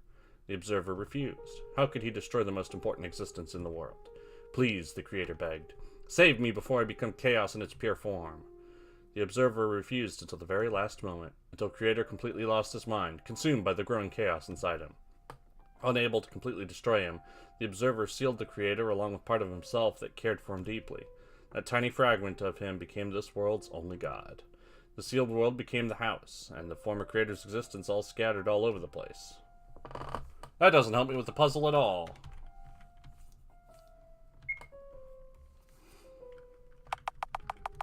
How about 1, 2, 3, 4, 5, 6?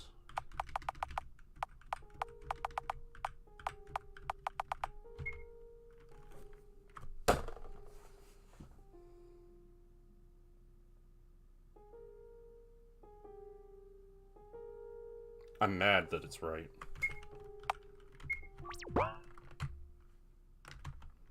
Memory 1, feminine. Go inside the mirror. Jaw. Just a moment. Dear girl, I saw your eyes sparkle when you saw this dress in the making. Want to try it on? I don't think I'm cut out for dresses, Aiden. Why so? What I see before me is a fair young lady. Why wouldn't a dress suit you? Look, it looks like it was made to be worn by you. So wear it proudly. Okay, I'll try to. Also, you should let your hair grow. Wouldn't it look weird? Believe me, it wouldn't. You'll make a wonderful lady when you grow up. Thanks, Krampus. Thanks for the present, Krampus. Individuality. Oh, you're flattering me. No, it's my pleasure. What? You want to hear about Pythias again? Such a curious drone you are. Well. The Pythias, the ancient race. The females of our kind go by the name Freya. Males are called Frey. Were we always just meat dolls? Mere containers for the Oracle? No, we weren't. Never were. When the Oracle appeared, the world divided into two factions. The globalists, who wanted their minds to become one with everyone, and individualists, who were against that. We, the individualists, started the God Hunt to get rid of the Oracle and globalists alike. Why, would you ask? To prevent the death of ego. Death of individuality would have meant death for all creativity and culture, and we wanted to prevent that by all means. But globalists were stronger. They outnumbered us and gave their egos for the Oracle to take on a silver platter. They accepted the Oracle. That's when individualists started to commit mass suicides, refusing to give in. Our downfall began quickly, so we ran like cowards. Isolated ourselves from the world just to stay ourselves to the very end. No wonder many went crazy. We became paranoid of every sound in the space we inhabited. So we built traps, mazes, puzzles, everything to hold back the intruders. I can't beg you not to hold grudges against any of us. We're a sick nation. And I feel like the end is soon, my loyal friend. Or perhaps it's already come. All that was left were recordings of our former glory, simulations of existence. Who knows? Perhaps that little Miss Intruder will bring about our end. It's always something small that brings big things to happen. Remember, Little Drown, for living beings, the Oracle is no god. It's nothing more than a parasite of our minds. While it seemingly granted our wish to connect, it is what destroys us. The irony is that it probably isn't even aware of what it's doing. So that boy you've modeled my appearance after. So that's the boy you've modeled my appearance after. Curious. Are they true? The things he said. Who knows? I barely possess any memories of my life before I woke up in your mind. That's why you can trust me, Miss Wiltshire. I am not your enemy. I want to believe you, Frey, but it seems like I don't know you at all.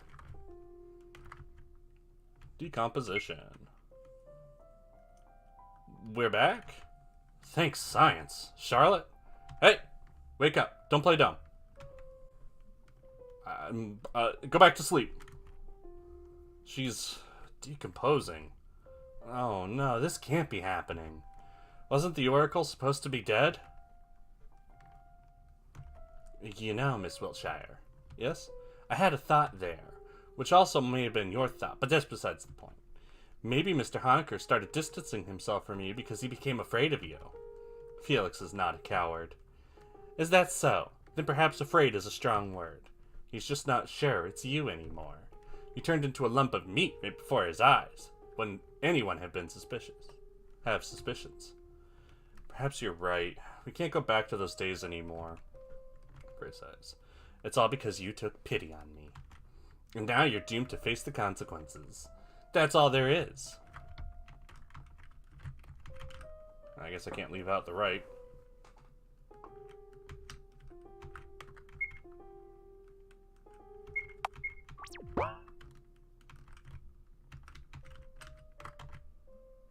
Particle manipulating mirror.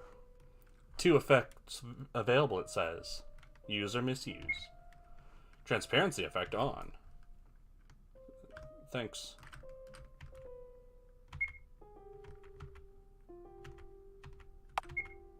Warping effect on. Gifting mirror on. Got candy. Lemon flavored. I ate the candy. It tastes like chicken soup. Questioning mirror on. What period was earlier? Oh god, it's not Neolithic. Mesolithic? I think it's Mesolithic. Boo, wrong answer! Mirror. Killing mirror on. Aww. Bad end. Killing mirror. I had a feeling something like that would happen. Alright. Let's misuse this one. Let's misuse the candy mirror. Stealing mirror on. Lost anxiety pills. This is bad, Seth. Without them, it'll get hard to socialize. Well, then I will reload.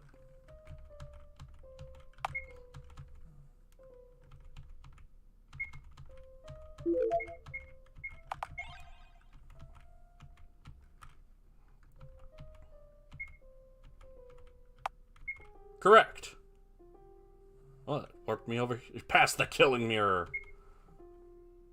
I'll wake up to someone opening the door. Oh, so you were here. As I thought, it was weird that you never appeared after your class. Where did you get the keys? Surprisingly, all doors are open for me. Ah, ha, ha, I was expected from God. Is something wrong? No, why? You're crying. Oh. I must have startled you. Why is it, I wonder? Maybe I'm just a little tired. Here. Stretched out his hand with a paper tissue in it. I felt red flowers bloom on my hands as I wiped my cheeks. The wounds are healing. Thank you, C, for coming to help. You're welcome. You should go ahead of me. There's something I need to take. Alright, take care. No, I don't need to take care. I need to... Oh, I understand. It was a matter of speech.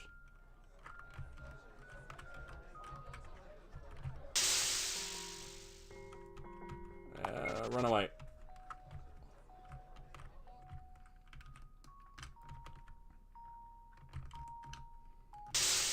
No, I don't want to chat with mutilated student.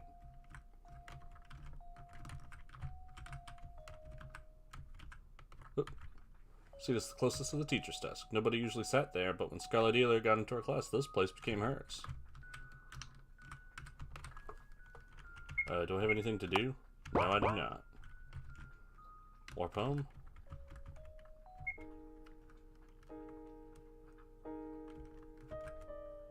Not sleepy yet.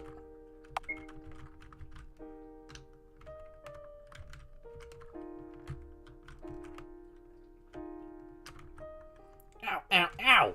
Can't you be more gentle? Stop complaining when the wound is your fault to begin with. Save me from this monster human maggot. This monster is the one saving you right now, Bennett. Can you imagine? This specimen on my table got bitten by a mutant spider, and now he's doomed to have his leg covered in necrosis bites. Aren't you going to treat it? If you're gonna blabber, I'm going to amputate it. But it's just a bite! Not to interrupt, but does that mean there are spiders in the house? That. One of our workers accidentally broke the glass of the mutant terrarium, so we're still dealing with the consequences. But worry not. It should be clean by now. I think. Please don't move so much. But it's itchy! I'll stab you with a fork if you do. Yes, sir. Stop scratching, it'll make it worse. But I gotta. I'll stab you with a fork. No time for it. Exactly.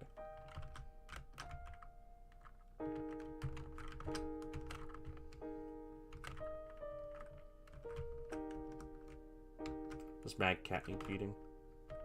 It's still half empty.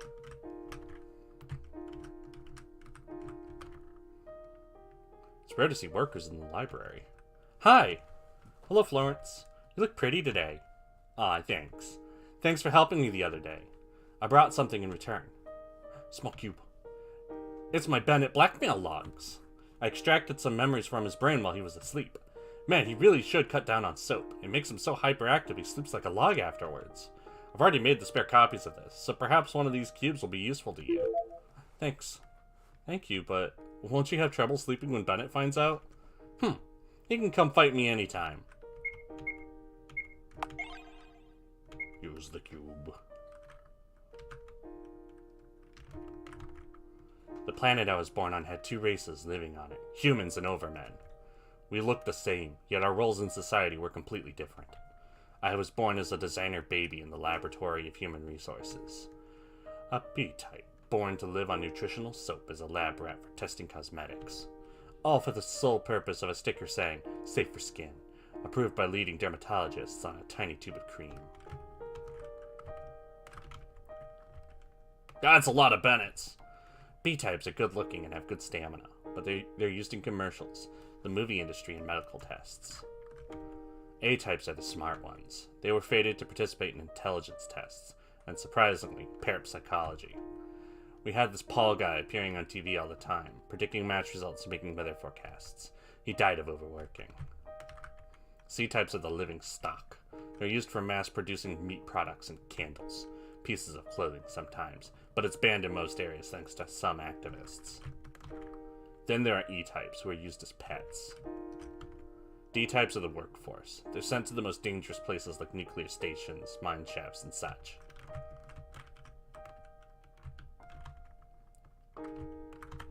In our department, a special attachment system was developed for us to stay motivated. We all collected MP, which stands for motivation points. MP could be traded for rewards, and eventually a promotion to a higher rank. The goals were simple. Tough one. Smile when it hurts. 10 smiles out of 60 collected. Best buddy. If your friend is feeling ill, report immediately. 5 reports out of 10 collected.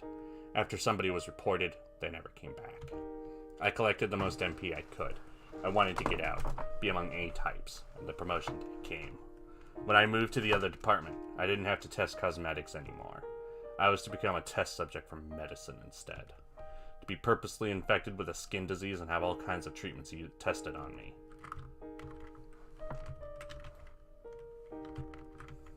My hair fell out. It grew back.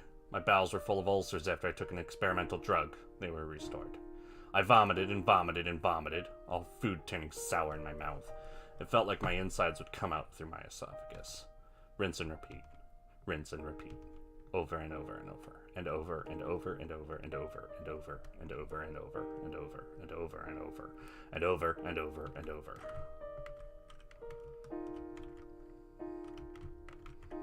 One day I was accidentally infected with eye plague, an incurable illness that made eyes grow on both the skin and internal organs of the infected. Naturally, I was scheduled for disposal. I spent a month in isolation, thinking it was the happiest time in my life. The disposal day came.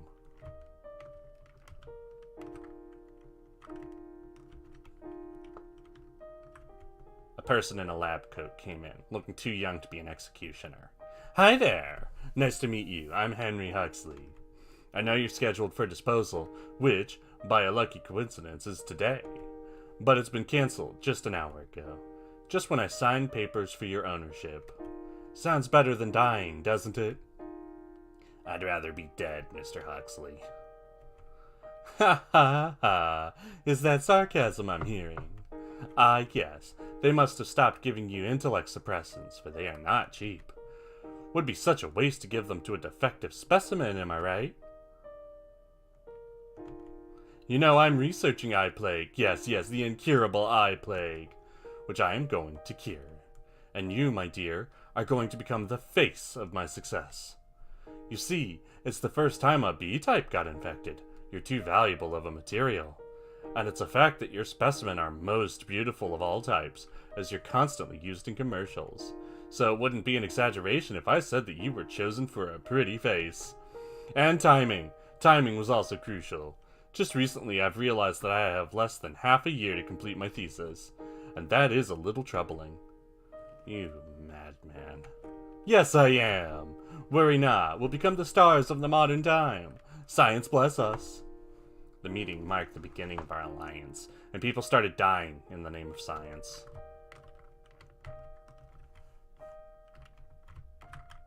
Huxley's utter lack of empathy for both overmen and men alike was the exact reason why he was the most successful among his peers. He brought me different books. One of them was Dummy's Guide to Cooking. A good part of it was dedicated to cooking meat. If an animal dies in distress, its meat will be hard to chew, it said. Aside from regular intakes of soap, my diet consisted primarily of various greens and products high in protein, meat included. One day I decided to ask, what kind of meat is this? I inquired of Huxley, who was vigorously waving his hands in the air. As I learned later, he was using a VR environment to work. Of C-type of your kind, I believe, he answered, not turning away from work. The greatest delicacy of our time, truly a feast of gods. Feel like vomiting yet? He added, genuinely curious. No. I took another bite. The meat was incredibly tough.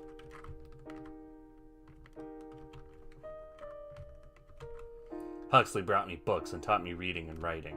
He regularly tested my physical capabilities, so I was kept in good physical form. He talked too much. Spent more time with me than he should have.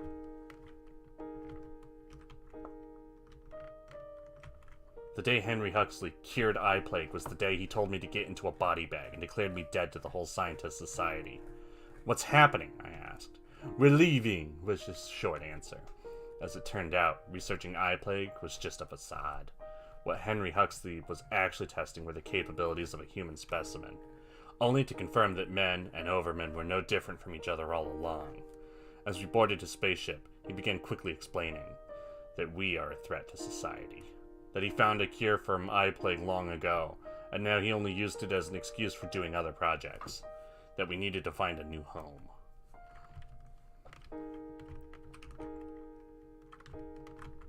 We printed all the money we needed on the day we arrived in the house, and that's how we ended up living there.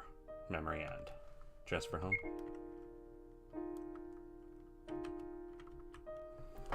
Bennett, I forgive you for chopping me in half with a chainsaw. It was an accident.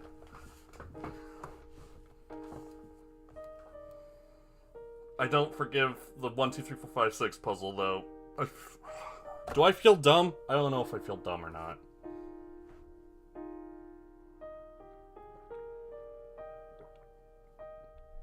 Okay.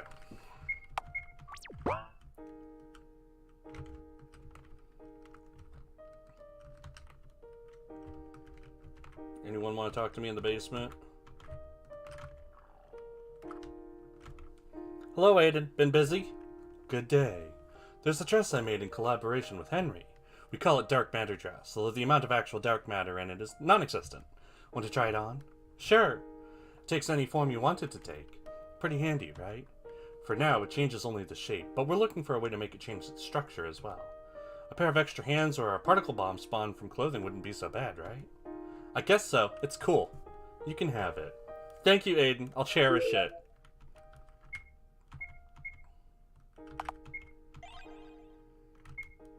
Yay, now I'm wearing black. No more piano.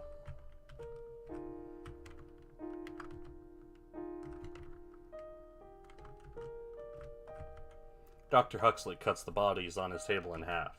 Oops, missed a membrane there. Hello, little Charlotte. Would you mind helping me for a bit? Sure, Dr. Huxley. What is it? I need you to carry this to the morgue room. My dear crew members will aid you. 2 crew members turn up, Baldwin and Goodwin, as told by their name badges. They greet me in unison. All right. Inform me if the corpse starts moving on your way. Yes, sir. I got the boys. The morgue was...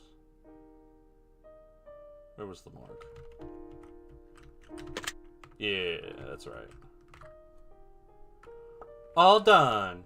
Yay. Bye-bye, Charlotte Wiltshire. That was uncomfortably polite. Bye-bye, you two. The workers leave shortly after returning to work. I'm helping! And it didn't even move. Oh, he's gone.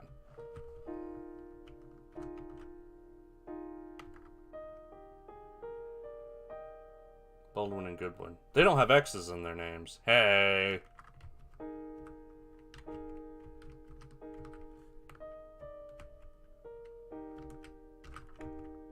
Now, where did I put that newest sci-fi almanac? I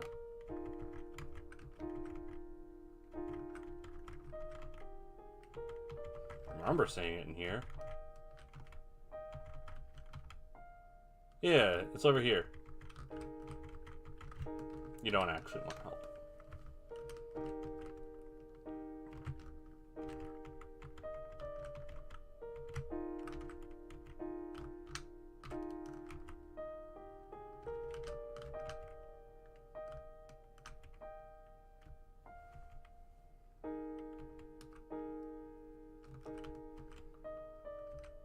Do I go to sleep now? Yeah. Oh, it's getting purple. When I close my eyes, I feel someone's present beside my bed. It's a man in pitch black three-piece, smiling ever so eerily. Father? No, it can't be. Father wouldn't visit me on his own accord. Right, Umbrella Man? Unfortunately, it's just as you've said. For this appearance, it's still my As for this appearance, it's still my favorite to this day. I'm more likely to have more influence over you if I look like this after all. But let's pretend I didn't say that, shall we? Got it. What brings you here? I've seen you collapse at school. Figured I would pay a small visit. How are you feeling? I'm doing okay. You know, I learned new things today. That the Pythias I met in the world were the ones who rejected the Oracle. I see. Well, it is true that initially Pythias didn't have a shared consciousness. Their land, Delphi, was rather prosperous back in the day. I'd say their society was one of the very few that successfully adapted the ideas of communism. When the Oracle appeared, many thought it would make their world a complete utopia. You see, even a young Oracle is powerful enough to grant wishes. As long as it finds beings to form a symbiosis with, of course. Most of the Pythias wished to be connected, to be understood by each other. However, most does not mean all. The war between globalists and individualists was only the beginning. However, not even the globalists fully believed that their wish would be granted, so it became twisted. The tragedy is that their minds didn't become intertwined at once. No, the process was incredibly slow, crippling, excruciating. Imagine thoughts and feelings of other people around you creeping into your head, buzzing it in until you can't tell which thoughts initially belong to you. Imagine your own mind exposed to others, your every embarrassing thought, every fleeting feeling. Doesn't it feel humiliating? Constant headache, loss of privacy without loss of ego. The god we worshipped was the devil in disguise. That's when the second god hunt began, of which you had the luck to catch a glimpse. But the process of becoming one indistinguishable mass with the Oracle went on, till it consumed most of the population. However, they were able to reduce their numbers to an astounding degree. They almost succeeded in destroying the Oracle, although it didn't mean them any harm. It's just how the Oracle is, you see.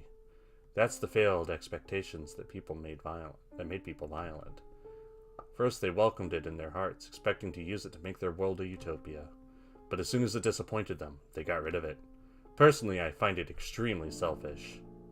I see. It's sad it ended like this. It always does end that way, especially among races that have a concept of free will, just like you do. Those of your kind are in constant need of something to worship, be it science, money, or powerful beings. Honestly, it's better to worship something that doesn't exist, because fantasies never disappoint. Sorry, I hope I didn't use words that are too difficult to understand, although you're already a grown-up. Well then, sleep well. Bye-bye, Umbrella Man. Good night, Seth.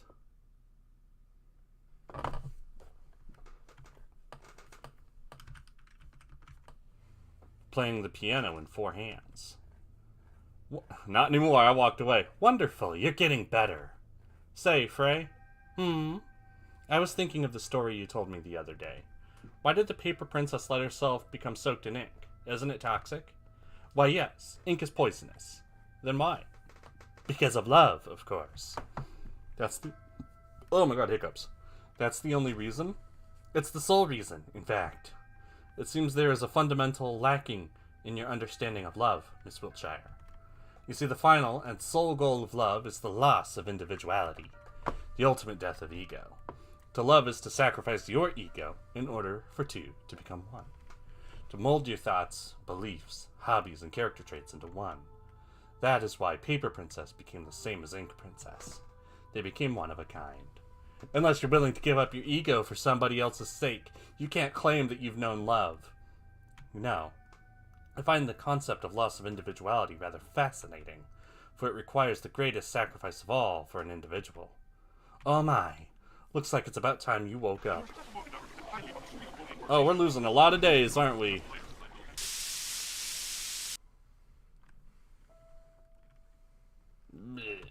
Morning, Seth. Let's get up, go to school, go back to sleep. To school! Hi.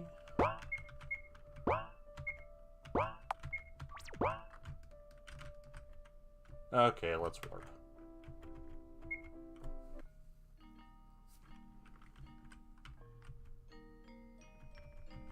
They're still saying the same things.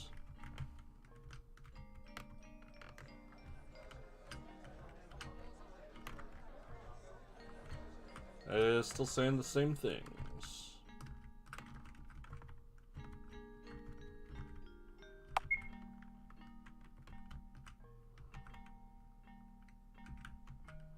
Probably not. Doesn't seem like it. No one's pooping. Yes, become triangle.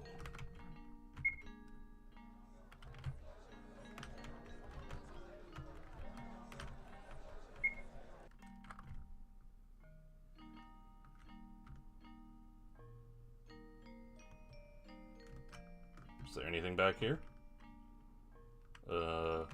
No.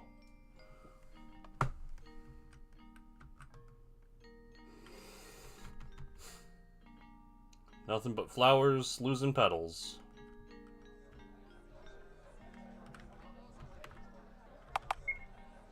Still can't go to the floor.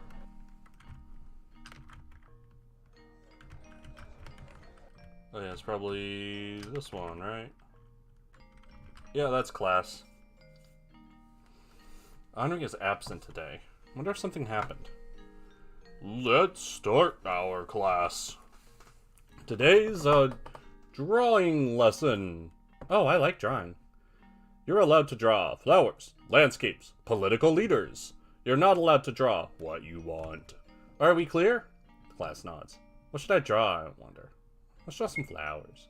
I draw poppies. Explanation time. There were flower people in the TV world that gave you a needle. That's about it. It's lunchtime. Why don't we eat on the rooftop today? Then we can check on the maggots. No, I don't wanna... I don't wanna fight Salai's socialite. Wait, first... Probably have to get the food, and then eat the food. Right, that's the order. Healthy food? Cheap apples. Go to the rooftop.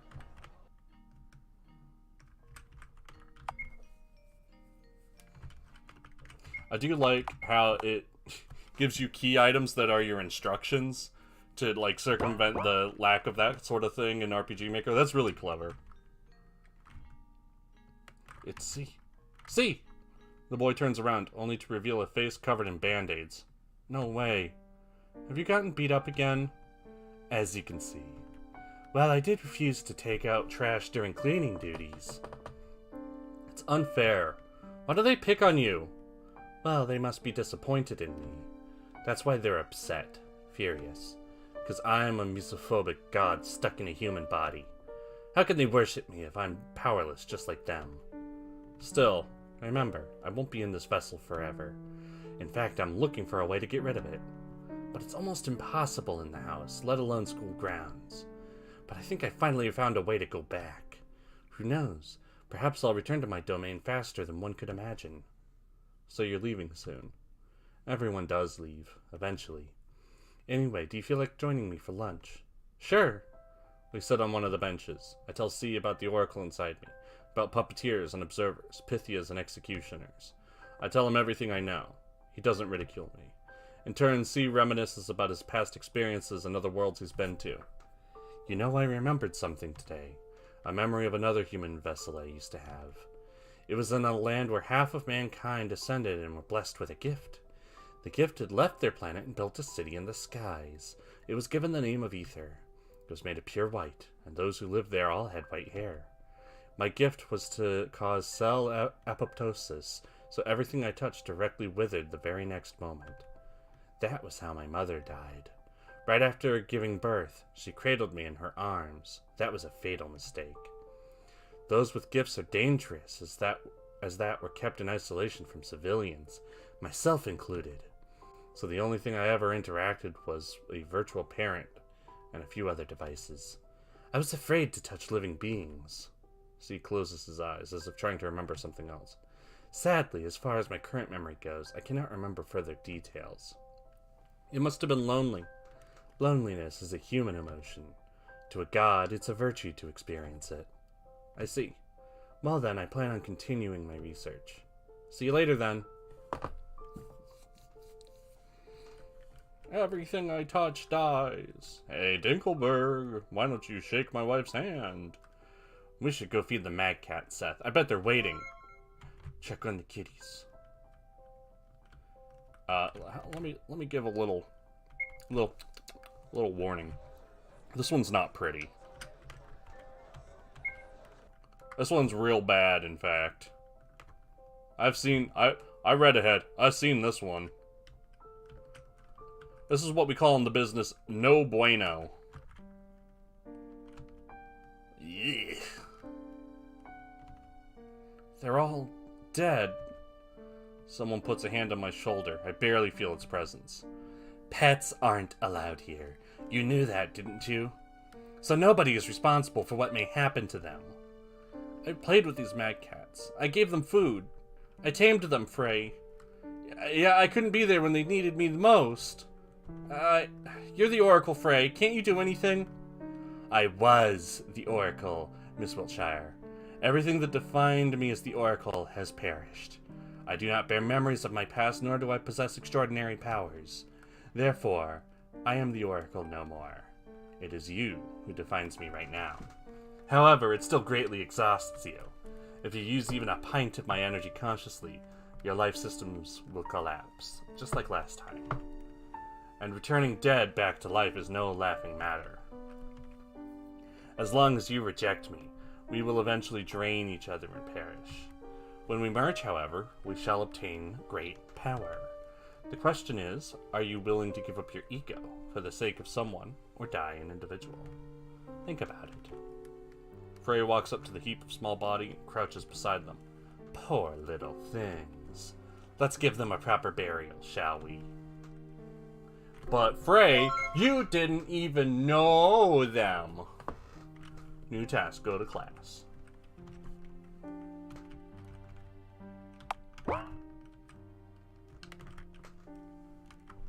It's about to get a little barfy in here, just a heads up. Ahem.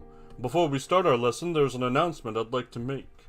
As you all know, pets are not allowed on the school's territory, yet seems like some of you have been feeding them against the rules. Just to make it clear, the cats in the garden died because of food poisoning. You see, junk food is incredibly toxic to animals, especially ones containing xylitol, which is most commonly used in snack preparation by Charlie's Junk Foods. So that's what I was alluding to earlier. It says it's high in carbohydrates, but it contains an artificial sweetener. Also, if the mad cats are just cats, xylitol is not really that toxic for cats, I read. Like, don't feed a whole bunch of it to them, and it's not good for them. But it's not nearly as toxic for cats as it is for dogs, where it causes issues in even very low amounts. So it's like, it says it's high in carbohydrates, but it contains an artificial sweetener. Also, carbohydrates are bad for cats, but he's blaming the xylitol, which isn't really that toxic to cats. This whole bit is a mess. God, didn't even read up on your xylitol facts. Whether you did this as a prank or not, it's incredibly cruel to kill an animal like that. So whoever did it, make sure you dispose of the corpses in the garden. The guards aren't your janitors, so I want you to take the responsibility yourselves. No way. It can't be. It can't be. It can't be. Their death. It was all my fault? No. It's because they were hungry. It's because Henri told me to. It's because Seth decided to feed them. It's because I was made to do this. Ms. Wiltshire, are you okay? I knew it! Wiltshire killed those cats. Cat killer, cat killer, cat killer. No, it's not like that. Cat killer, cat killer, cat killer. I just wanted to help. Cat killer, cat killer, cat killer. I'm sorry. Charlotte Wiltshire is a murderer. Bleh.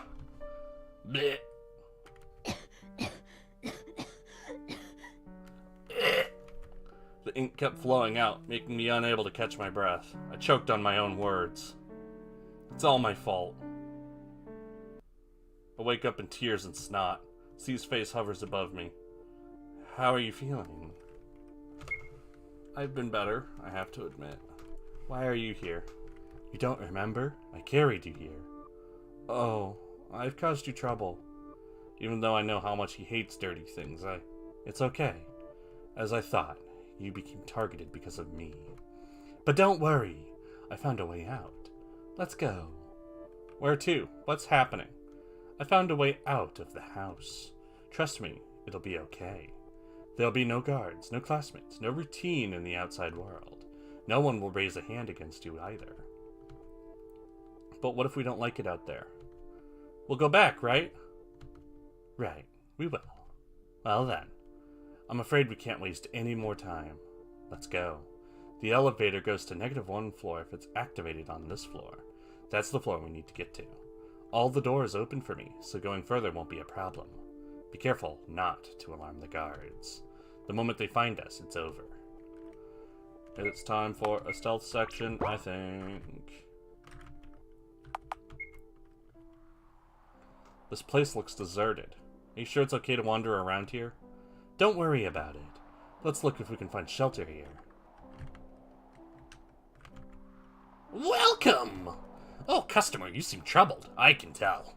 How about I sell you women's rights with a 10% discount? You'll get gender identity rights as a free extra. I want to shop here! Or would you prefer freedom of speech? If you give up your rights to life, you can get many other ones from the points you earn. Let's leave.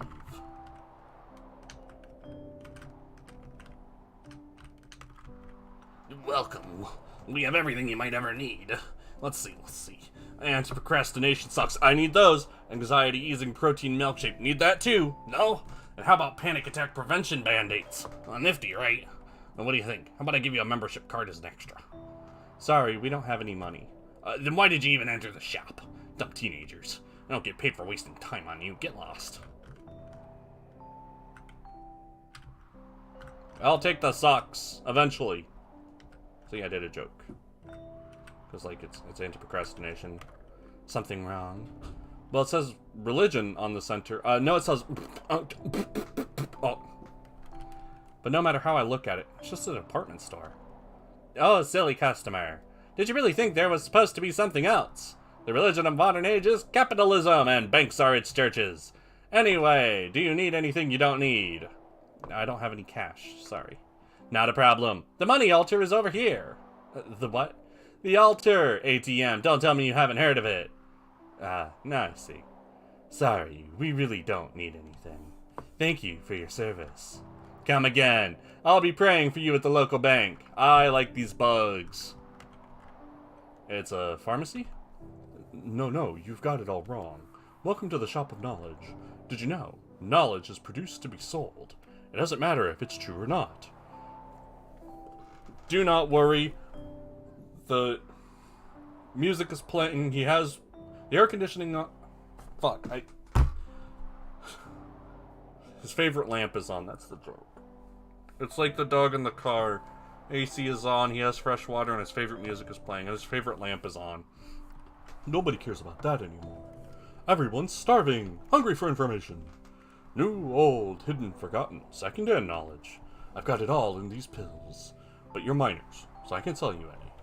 How about distilled knowledge orange-flavored chewable tablets instead? I think we'll pass. Thank you for your time. This shopkeeper looks surprisingly normal. Wait until they suggest you live in food. Sounds promising, although I don't have my wallet with me. I want all the places. What do? Where go?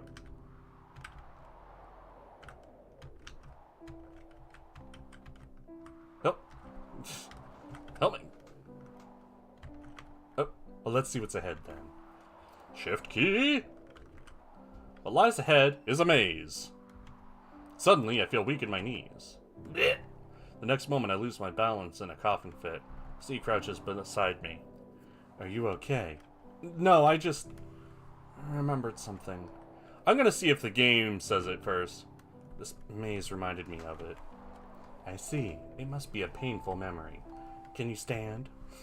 Sure, don't mind me. Yeah, so, I mentioned that Charlotte killed somebody. She killed someone in a maze. Stabbed her right in the third eye with a pair of scissors. And if it's like one, these boxes are filled with either useful things or black holes.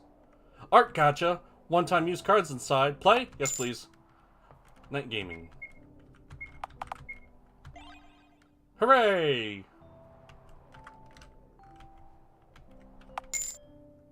Don't hinder.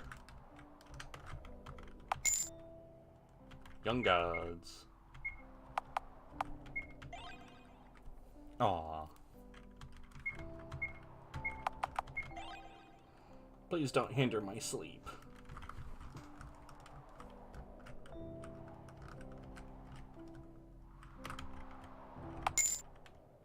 Oh, I got another don't hinder. I already got one of those.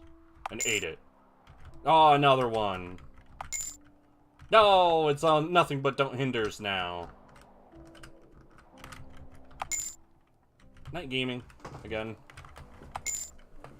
More night gaming. Young gods. Did I collect the whole Whoop.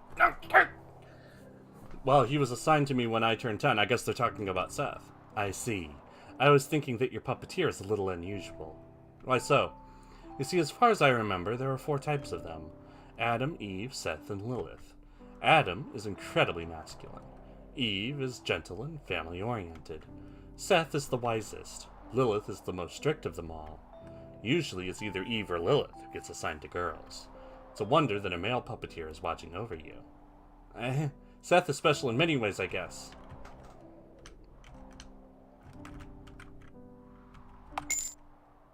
So it's never said it really any more than that, but considering when we saw young Charlotte, and young Charlotte didn't feel feminine, but was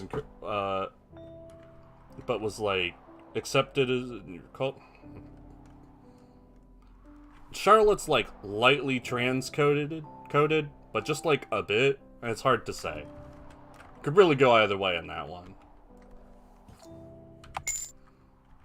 I guess there's only 3 things here.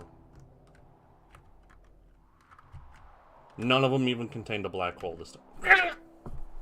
Fascinating. Can you read what's written here? Let's see. Memorials for anonymous leaders, the true rulers of the world.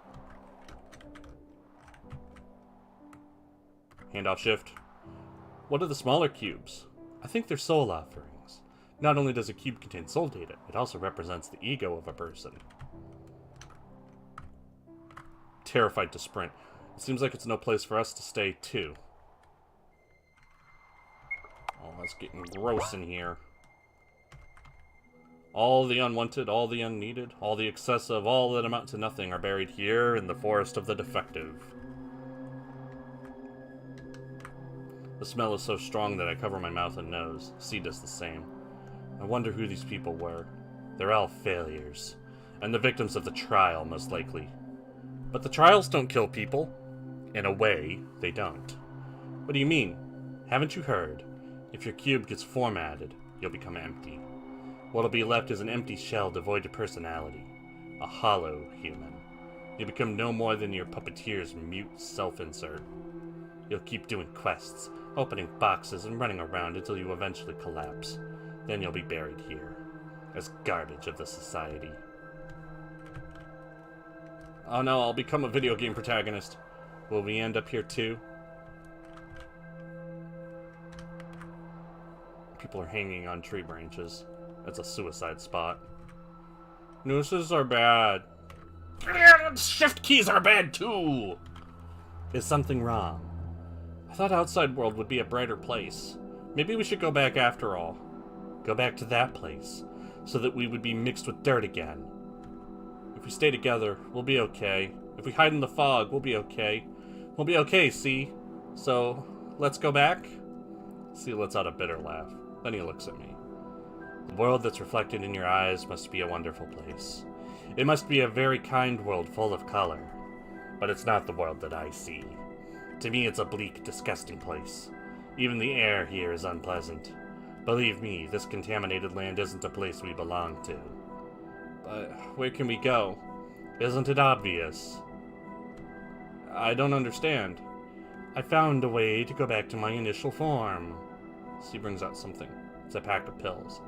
I took these from the infirmary. The amount we'll have to intake is rather big, but I've made sure there's enough for 2. You still don't get it. Sorry, it must be my bad choice of words. Ooh, I need to turn that down. That's loud. How do I say this?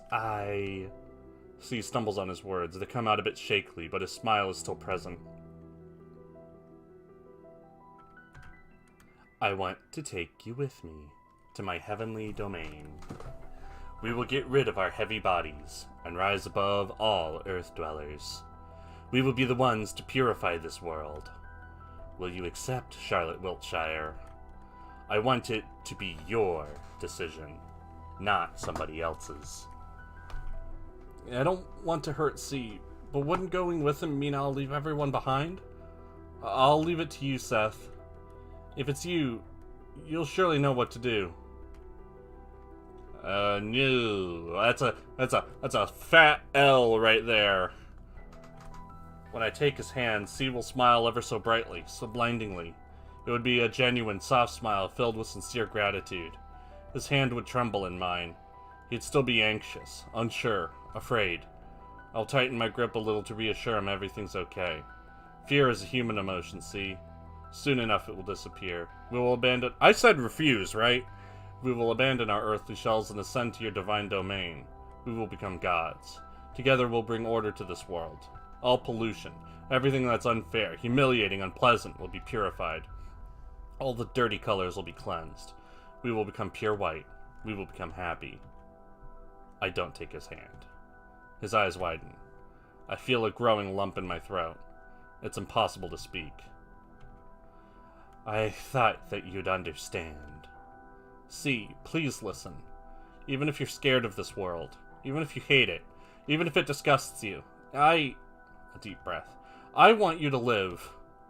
It's barely a whisper, unlike how I said it, which was, like, confidently.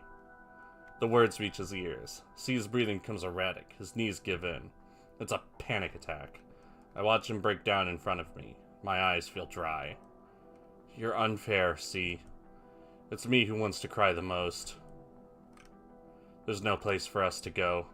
A corpse of a god laughs behind my back. My sides! Could you be any more dramatic? Acting all high and mighty, yet you've been saying it all for your own sake. The one who doesn't want to die is... I cover my ears. You, Miss Wiltshire. Despite all the self-harm, all the big dreams and fantasies about self-sacrifice and whatnot, you still want to live your pathetic life until the very end. Please stop. Just admit it. That you're afraid to die. Deep down, you don't actually believe there's a place like heaven up above, do you? Even worse, there's nothingness awaiting you.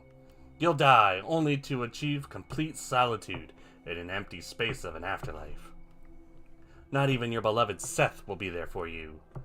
Why would they stay with you when they're bored to death when there are no quests to complete? Admit it, even your puppeteer is only with you only as long as they're entertained. Shut up! Shut up! Shut up! I want you to be honest with yourself. We both know it, right? That everyone only wants to use you. Shut up! But why should it matter? You have me, Miss Wiltshire. Even in the cold embrace of death, I won't leave you. There's nothing to be afraid of. You should have let this boy die already. I plunge forward, grabbing Frey's throat, squeezing it with all I have. We fall down. I'm strangling Frey with my own hands. It's getting hard to breathe. I just want you to open your eyes. Look, can't you see this boy is dying to disappear for good? He doesn't want to be saved. I make my grip harder. It hurts. He opened up to you, and look what you've done. You're the cruel one, Miss Wiltshire. I'm... Here they are! Seize them! Oh no, it's... Cheese it, it's the fuzz! Shuffle, shuffle. So would you be so kind as to explain yourselves? It was my initiative to leave the house, sir. I forced Charlotte Wiltshire to come with me. Miss Wiltshire, is that true? So he looks at me expectantly. It is. Then, Mr. Wordsworth, can I ask you for your reasons for violating school rules? Well, of course. I wanted a breath of fresh air. It's unfitting for the god of this world to be inhaling such stale air every day. I ended up dragging Miss Wiltshire along with me, against her will, since she didn't feel well. I sincerely thought that would help her recover, you see. I see. Mr. Wordsworth, you are forbidden to leave your room until the day of the trial. As punishment for your behavior, you'll be robbed of all social points you had until this day. Miss Wiltshire, you are waiting in class at the usual hours. I'll have an appointment scheduled for you at the laboratory. Considering the situation, medical tests will be absolutely necessary. Then we're going to have a counseling session in regard to your indecent relationships with your classmates. After the trial, of course. Now return to your rooms, if you will. Yeah, but now I can read your books. No, he has a force field. You needn't have covered for me, see. I only told the truth. Still, you've lost all your social points. There's no way you can get past the trial like this. About that, there's something I'd like to ask of you. What is it? If possible, please, don't vote for me in the trial. If a sacrifice has to be made, it must be me. Don't put it like that. Please, It's my only wish. I don't belong in this world. It's only natural that it rejects me. That's why I ask of you, please don't vote for me. It's my last chance to leave this world. Just like that, we parted ways. Umbrella Man's words rang in my head. You needn't have helped him. Frey's words followed. He doesn't want to be saved. A fresh memory of C's plea kept replaying over and over. Please, don't vote for me in the trial.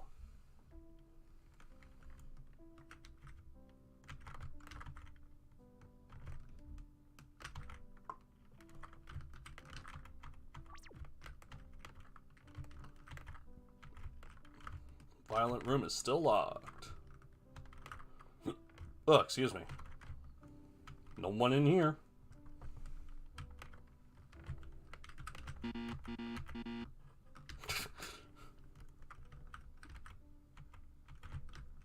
Spoders.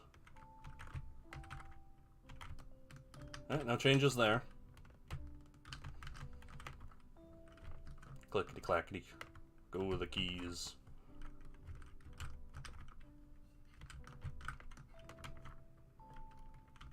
No one in the bathroom eating soap.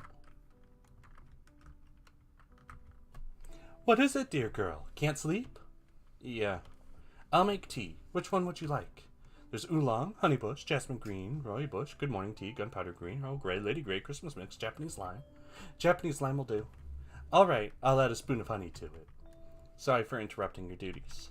Pay it no mind. Unfortunately, inspiration often comes at night, rendering me completely unable to sleep in peace. I see. So what is it that troubles you? If it's anger you need to take out, the piano room is always open. Aha! I don't think mashing chords in the middle of the night would help this time. Then what is it? I guess I'm just tired.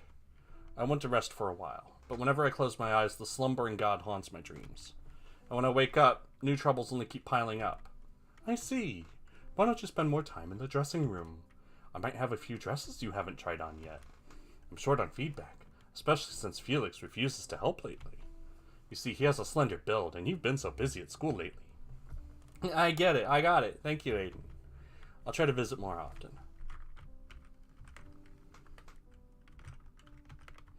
So do I get the tea? Felix is feeding his Venus flytrap with a forceps. A box full of dehydrated bloodworms is standing on the table. His usual frowning expression is absent. Come on, seal your mouth. Here comes the food. After a moment, he notices my presence in the room. Ahem. Can't sleep. I sit beside Felix. The flytrap, now closed, seems to be enjoying its meal. I can make you peppermint tea if you want me to. No need to, it's okay. Say, do you still remember the time when we went to the Oracle's world? Felix doesn't look in my direction. There's no way I'd forget, right? And the thing that happened in the end, what did it look like to you? Felix hesitates for a moment. It looked like you were melting into biomass right in front of me. What did it look like to you, then? It was like holding hands with a beautiful girl. Messed up, right? My whole head is messed up. Yeah, when Charlotte meets the Oracle and accepts to take her into herself, the Oracle's like inside a TV and they press hands together at the screen. It's quite nice. And then Felix is like, oh God! Oh, it's me! Do you still stay true to the routine like I advised you? I do. Get up, go to school, and back to sleep again. I believe that as long as I maintained those simple rules, my mind wouldn't crumble without the pills. Then perhaps you should go back to taking the... No! I can't just do that. If you disappear, if everyone disappears, I'll... After you take the pills in the ending of episode 1, everyone disappears. Umbrella Man who gives them to you and tells you to take them, if you take them and then re-enter the room, he's gone. All the other tenants, gone. Mad cat, normal cat. I'm sorry. Forget it. The trial is coming soon, too. What if you get chosen? I won't. I've made some friends. And I've done some socializing, too, so there's that. Is that so? I'm sorry I can't be of help. It's okay. You've already done for me more than you should have. Besides, I'm already a proper grown-up, so I should be able to handle my problems myself. Right, you've grown out of toys. But honestly, that naivete of yours is unbelievable. Suddenly, the atmosphere in the room changes. Umbrella Man, didn't we agree you wouldn't touch house tenants? Oops, I forgot. My bad, my bad. Are you afraid I'll hurt them? Umbrella Man brings out a scalpel from Felix's lab coat, bringing it to his throat. Feel like remembering old times? Stop it! Ah, although your reaction would be undoubtedly amusing, it's not in my interest to have you completely and utterly mind-broken. Umbrella Man doesn't put the scalpel away, still playing with it in his hands. Why did you come, Umbrella Man? No specific reason. How's your new friend doing? Not so well. I hurt him. I see! Umbrella Man laughs in Felix's voice. It sends shivers down my spine. Anyhow, I came to give you a friendly advice, if you want to choose wisely during the trial. If you do, who knows? Perhaps you can save a life. That's all I can say. Bye-bye. The next moment, Umbrella Man is gone. You look like you've seen a ghost. It's nothing. I really should go to sleep. Thank you for talking to me. Good night, Felix. Good night, Charlotte.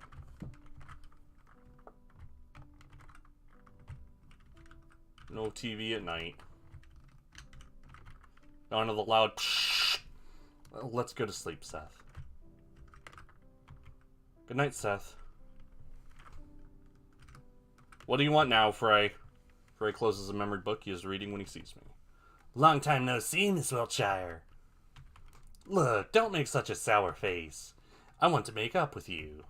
I've been doing some cleaning lately. If I can't be of help in the real world, I figured I'd help clear up your mind at the very least. Look, hasn't it become less foggy? I suppose so. Frey beams with excitement. Right! Well, why would you do that? I never asked for this. You see, I read in your memory journals that you were lamenting the fact that your mind had become foggy over the years. And I figured it's in my power to aid you. You might not notice the changes immediately, but they will soon take place. I see. Frey lightly embraces me, nuzzling against my hair. Don't worry about a single thing, Miss Wiltshire. You will soon see that this world is not worth staying in. Sweet dreams, princess.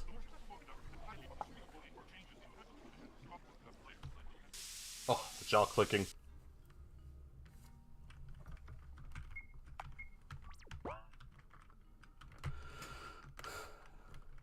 Not even telling me to do things when I wake up. No one is here.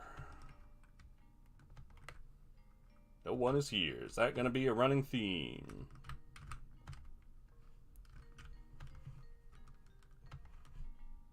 No one is here. No one wanted to be... No one needed to be in the bathroom, I guess.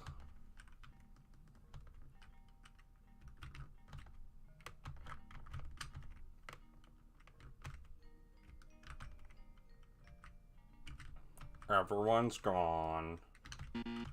Still can't go in there. Yeah, these all empties.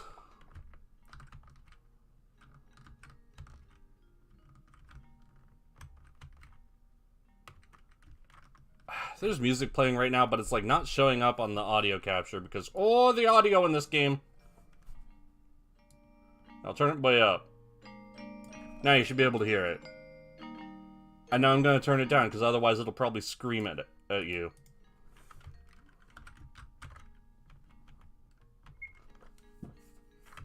Nothing happens. Seems like the warp cube is broken, Seth. Let's look for the other way around. I was probably supposed to do that first.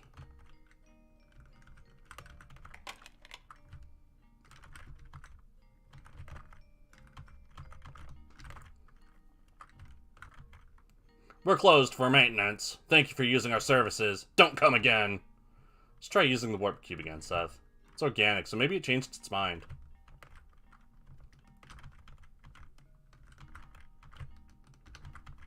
I feel like I should be able to do something with those at some point.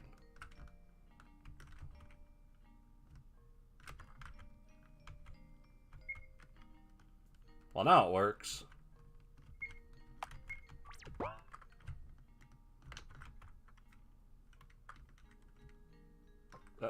C and Wiltshire held hands. They held hands. For this lesson, you should organize into groups of 3. Henri's sitting too far away. She probably already found someone to work with.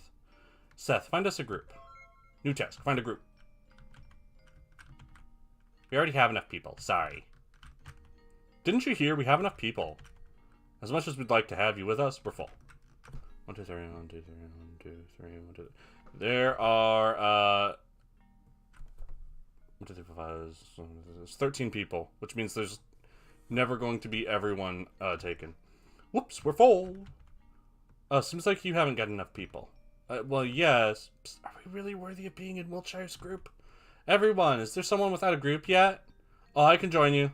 Then it's decided. Sorry, we're full. Sorry, I can't take you. We already have enough people. Sorry. Can't be of help, princess. Find yourself another group. Let's go back to our seat, Seth.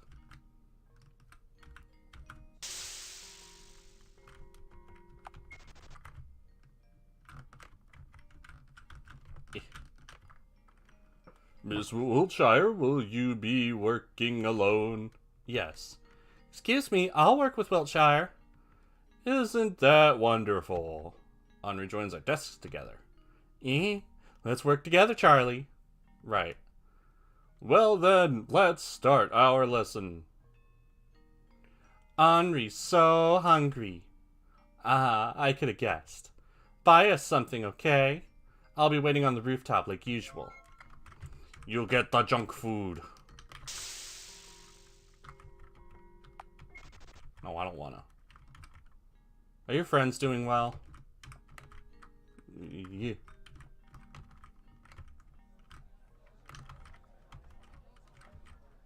Soy milk and whole wheat sandwiches that Henri loves. Seems like I'll be skipping lunch today, Seth.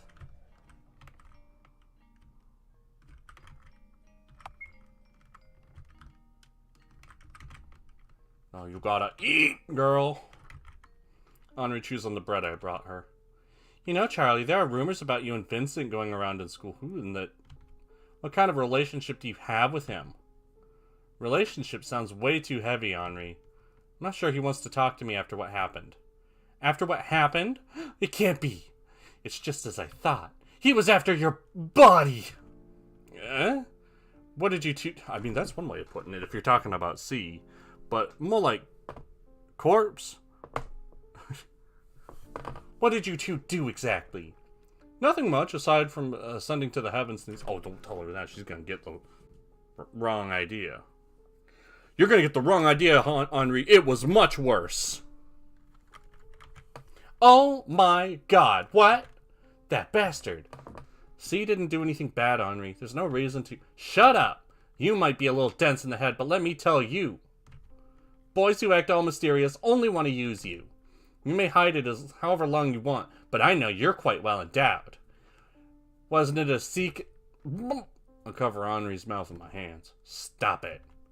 Henri breaks free of my grip with ease. Ha ha ha! You look like a tomato. Jeez. By the way, why don't we go feed the strays today? Henri, you know, the mad cats we fed. Yes, what about them? I feel a lump in my throat. They're dead. Oh, it's all my fault. It was me who brought them bad food and what are you talking about? It was Seth who didn't do anything to stop us. Moreover, they ate it themselves. I could have done something. Seth would listen if I simply told him that they... My hands begin shaking again. I feel the bileless ink rise in my throat. Henri puts her hands on mine. I vomit right down her throat. Listen, repeat after me. It's not my fault. I hesitate. She grips my hands harder, her pretty nails digging into my skin. Do it. It's not my fault. It's not my fault. It's not my fault. It's not my fault. See? It's not that hard. Right. You still look down. Is there something else that worries you? Well, the trial is soon. I'm worried the choice I'll make will be the wrong one. Why so? You'll vote for Henri, right? Henri won't get angry at you for that, silly. That's what friends do, after all. Am I wrong? I'll vote for you. I'll vote for you, Henri. As I thought. Of course you will. Henri leans in and kisses me. Smooch! I freeze in place. Now that's my Charlie. You should stop filling your empty head with useless things already. All you have to do is stay by my side. I'll make all your troubles disappear. All of them. School bell rings.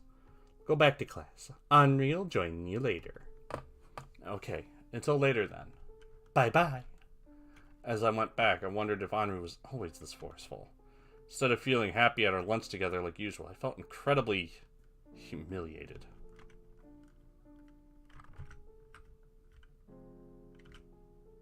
No! I wonder what happened. So do I! I wonder what happened too! Oops, I held the shift key. Is there a flaw to this game or is it perfect? Oh, there's one flaw. The class passes quickly. Check rooftop. Check rooftop. Slowly. No. No. No. See ya. No. Hold her down. No longer playing God by waving that spray around, huh? So who do you think you are? Some princess, royalty, Rapunzel maybe? Isn't her hair too long? So loud. Isn't her hair too long by school norms? Why, hey, why don't we help our dear schoolmate out? Wait, what is this about? One of the girls brings out scissors. The other two hold me down, making me unable to move. Snip, snap. A lock of hair falls down. Keep quiet about it, okay? We might accidentally cut more than your hair. Please, don't cut it. Look, she thinks we'd listen if she asked.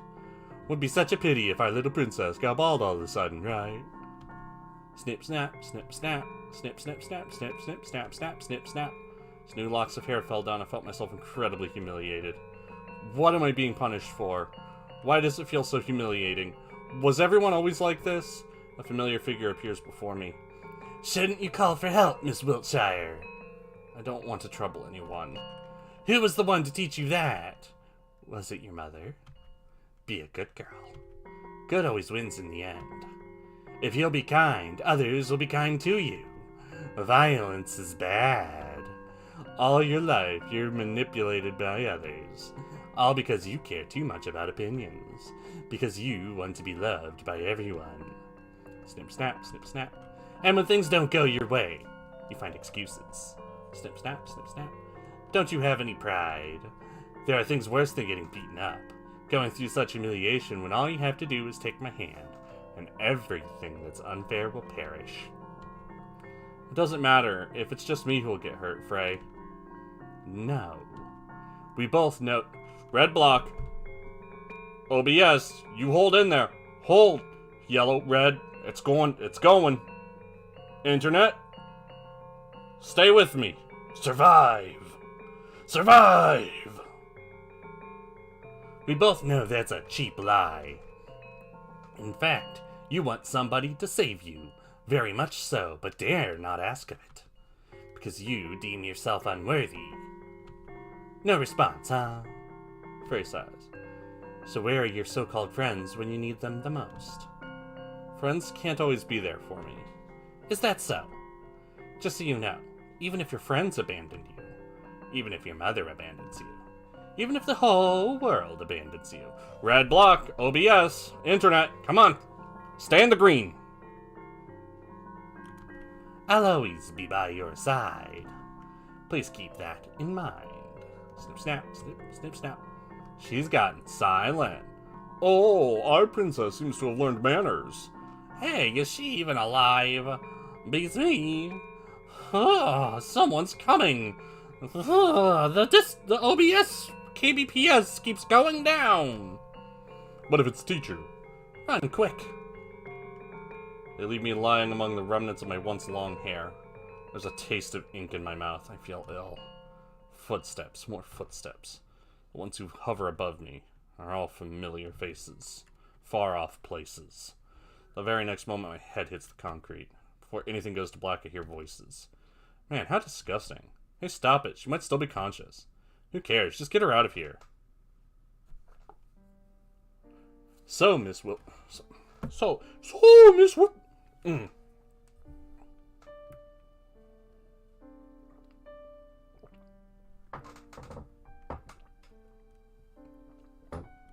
It's a lot of talking. I mean, it's Umbrella Man, right? So, Miss Wiltshire, how does it feel now that the fog is lifted? Was it always like this, Umbrella Man? What was, my dear? Everything. The school, my classmates.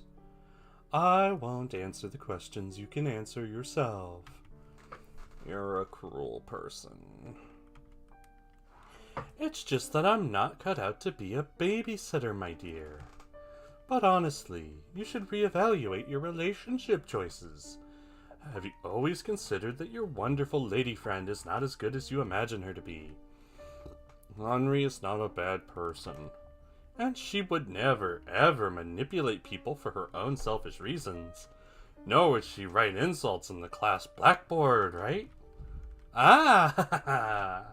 But oh well. You'll never listen if it's not Ealer pushing you to the wall. Oops. Wrong timeline. Forget I've said that. Say, Umbrella Man, where do people go after they die? The woman closes his eyes as if contemplating something. They become stargazers. Losing their earthly shells, they become able to go anywhere in the vast universe. So they just wander around. One can say so. They become the kind of existence that can be in any place imaginable at the blink of an eye. Can experience millions of years in less than a moment. Can linger with a living being and experience their life. Hearing their thoughts, feeling what they feel. Becoming a stargazer is a part of the cycle of life. A purgatory period before one can achieve peace. It sounds nice. Perhaps. However, didn't you say yourself that you didn't want to make haste to see the other side? You know my employer is rather fond of you, so coincidentally, it's in my best interest to see you alive and kicking. On another note, this woman whose body I'm currently borrowing has her shift ending soon. If you don't want any questions from her, I believe you should go home, my dear. Right, I should. And if you wish to cut your hair before anyone sees you, I suggest taking scissors with you. Look if there's any in the cabinet.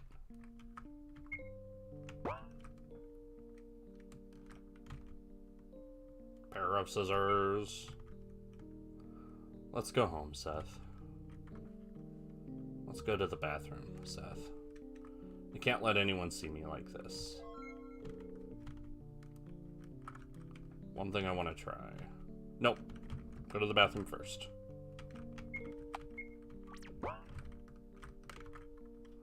Oh, this is the bathroom. I think I'd remember. I lift up the scissors. My hands are shaking. The scissors are sharp. Just one careless snip, and it will all be over. Flowers will bloom from my skin, and I will no longer... Someone takes my wrist. It's Aiden. Good evening, dear girl. Since when have you been doing your haircuts all by yourself? Aiden takes the scissors away from me in one quick movement. Allow me to help. May we all have a brainwashed Krampus to look over us.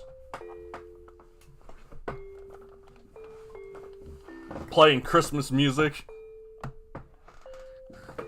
For those who didn't catch it earlier in the game, this is Krampus. He got chloroformed and brainwashed. He's Aiden now. He makes dresses.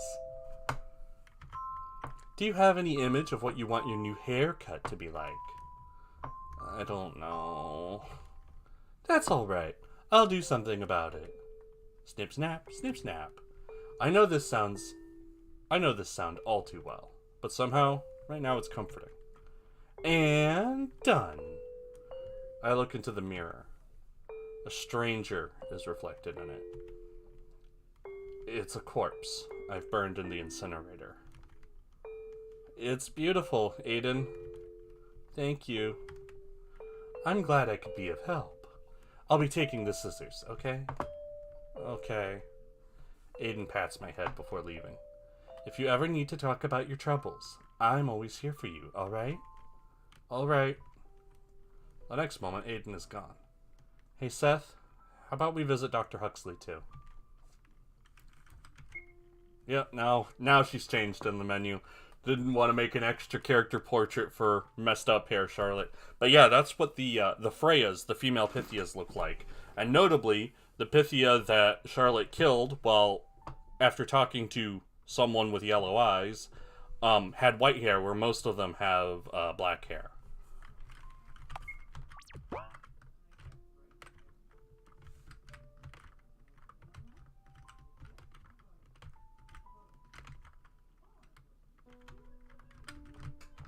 Huxley, not Aiden, right. Huxley is attaching a limb to the body with a duct tape. Perfect. Good evening, Dr. Huxley. Hello, little one. Is there anything you'd like to ask? Yes, there's something that's been troubling me for a while. Oh, a chronic illness. Deadly disease, I presume. Yeah, something like that. I've been vomiting a lot of ink since the Oracle awakened. I do not know where they come from, and it doesn't look like normal ink. If it was, your intestines would be full of ulcers by now, or worse. Let's have a look. So, did you find anything, Dr. Huxley? To my surprise, I haven't. I believe this illness is of psychosomatic character, which means that the problem lies in your mind. I'm afraid I can't be of help in this case. After all, I'm a surgeon. If it's not something I can cut out, well, you know. I understand. Thank you, Dr. Huxley. I'm happy to be of help. It's all in your head, and your esophagus, and your ink bladder. It's not so much in her head as it is like in her soul. Soul, brother.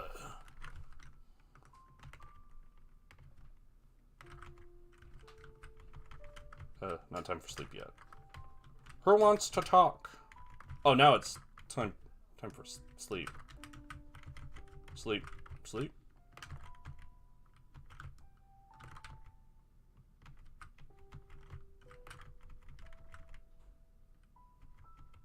Aww.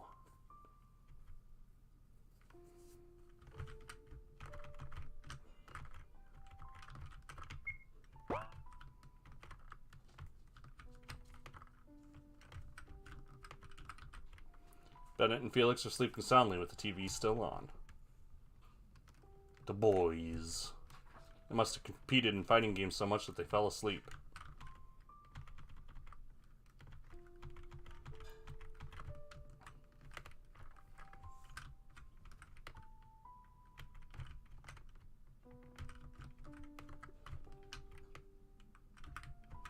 Okay, now will it let me go to sleep? The trial is coming, Seth. Let's try to catch at least a glimpse of sleep. Mad Cat! The one you didn't kill! Meow! I know, I'll be fine. Don't worry. Oh, it's looking good in here! Have you been redecorating, Frey? I love the Omega Flowey aesthetic. I hear the sound of pages flipping, and angel choirs, and heartbeats, and meat. Oh, you're awake, Miss Wiltshire. Oh, and you're naked. Where am I? Your mind, of course. Where else could you be? But, can't you see? It's our good old mind library, lying in shambles. You're too close, Frey. Frey chuckles softly, but he doesn't move away. You've accepted me into your mind. How much closer could we get? I laugh a bit too bitterly. Frey, yes. Read me something. Will an old memory journal do? Anything will. Very well. Choose one. Memory of a yellow ribbon, or memory of a graveyard? It's a memory of Bennett. It was raining that day as usual. We were running errands with Bennett and the other workers. We were instructed to gather fresh bodies from the local graveyard by Huxley.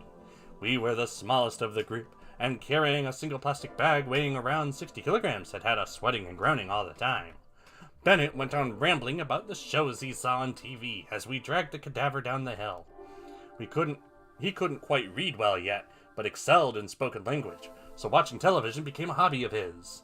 He found excitement in analyzing the characters to their very core, and discussing all of the possible plot scenarios, and I happily engaged in these conversations. It was one of the rare bonding experiences I've ever had.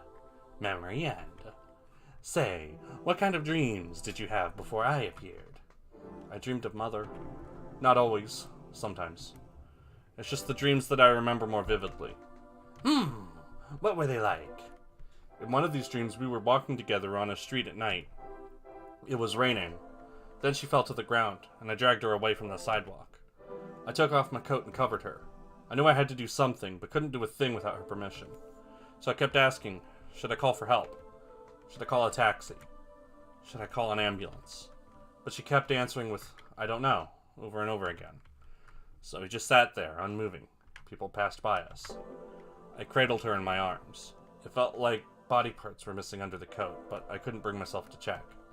That's the kind of dream it was. Not moving a muscle to do anything just because you're told not to. What a dependent way to live your life. I know. But strangely enough, I was content with it. Like it was supposed to be that way. To think of it, I've always wanted someone to make decisions for me. How pitiful, yet fascinating. Although I'd love to continue our conversation, I'll leave you to rest now. After all, the trial is coming. Yes. Good night, Frey. Frey chuckles. Sleep well, Miss Wiltshire. It changes. Got thingy that does stuff.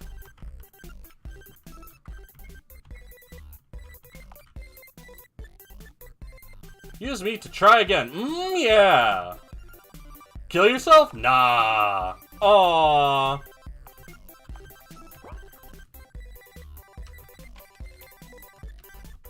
Hi, Felix. Hello, Charlotte. Hi, Bennett. Hello, Charlotte. Hi, Aiden. Hello, Charlotte. Hello, Charlotte. Hello, Charlotte. Hello, Luxley. Hello, Charlotte. Hello, Charlotte. Hello, Charlotte. Hello, Charlotte.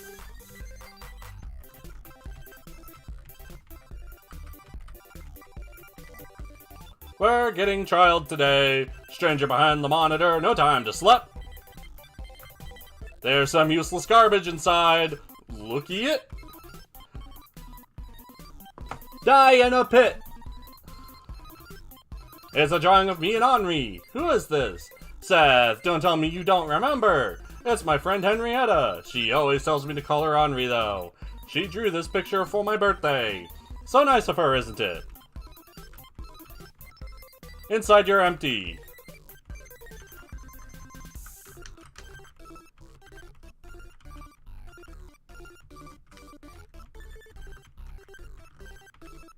True realm is a lie.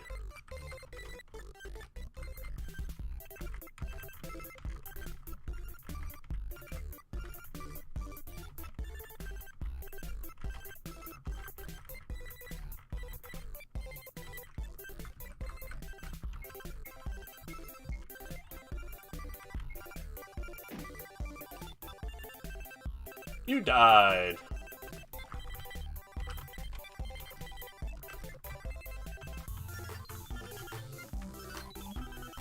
Lol lol lol lol lol lol lol lol lol lol. Cat boy, rare pepe, Zerg rush. Eyeballs, fingernails, bells, pliers. One of these items is not like the others. Use me to warp? Yeah, but where do I warp? To school! Nah, man, I'm out. Data unmute me, but I don't know anything. Shutting down systems. Bye.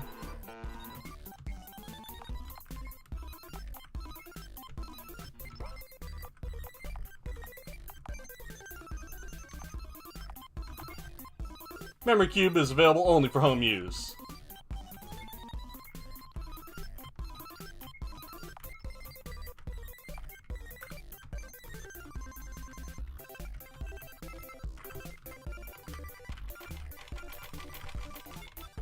Let me out.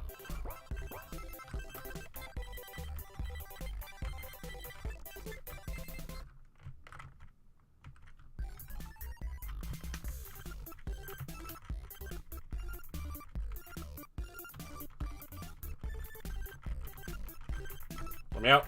I want to leave.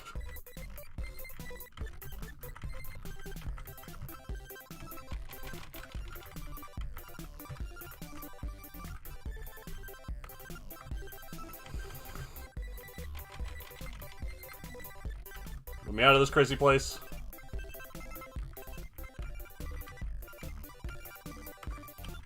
Goodbye, Aiden.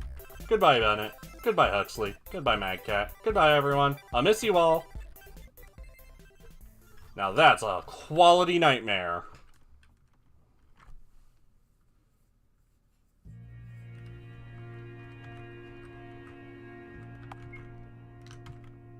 It'll be okay. The trial. Everyone can be fixed. The smile room. A proven place to make the troublemaker quiet. Alright, it's trial time, boys and girls. Dear students and teachers, you're welcome to the annual school trial. Please bring out your mobile phones. We shall begin voting now. Henri peeks over my shoulder, waiting for me to make a decision. What should I do, Seth? I promised C not to vote for him, but I want to save him. I, too, promised Henri to vote for her. We're best friends, after all. What should I do?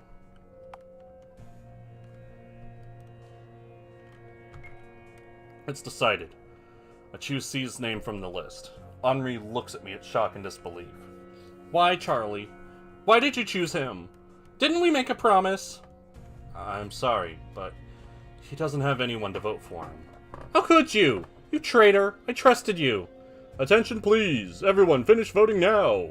We will now count the votes. Please wait for a moment. 3, 2, 1... And the one who will amount to nothing, the most useless of all, the one with 0 votes, is Charlotte Wiltshire!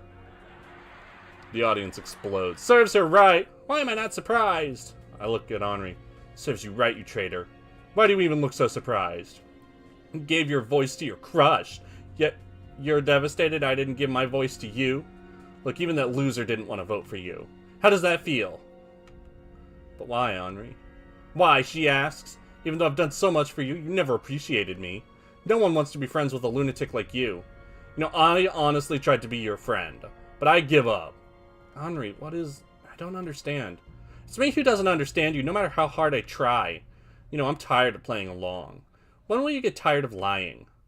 And I never really lied to you. I just wanted to... Do you really think puppeteers and aliens, all that bullshit exists?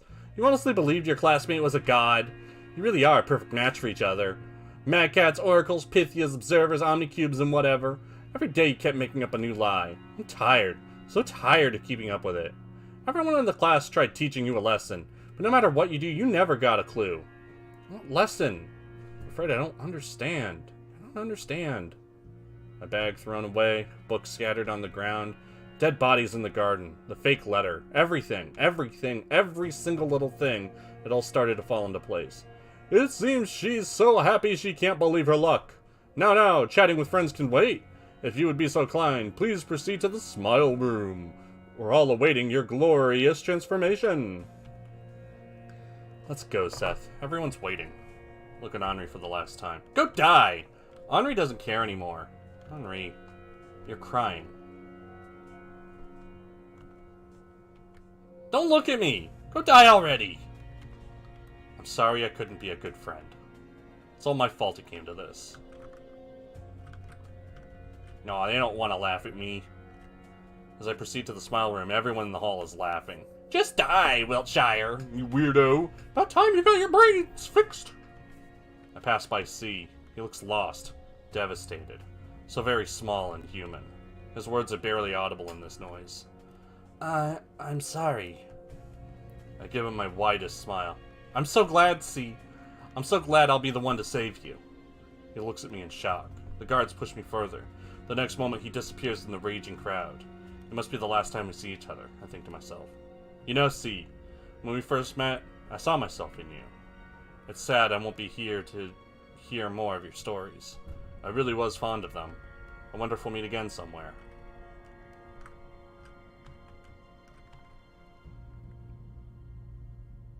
Medical workers strap me to the chair. It becomes harder to keep my consciousness with every second. I cough. It's ink all over again. Bileless melancholy that's consumed me all this time. I'm scared. I'm scared. I'm scared. I don't want to die. I don't want my body to become an empty shell. I feel someone hold my hand. It's Frey. Well, looks like it's the end. Now you're going to become a corpse too, Miss Wiltshire.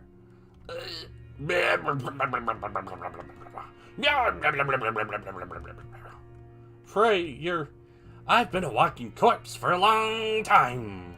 It was you who kept me alive. I cannot leave your side, and I never will. I'll be with you till the very end, until we completely decay. We're both miserable, aren't we? Frey laughs bitterly. Come here. I won't let them have their way with your body and mind.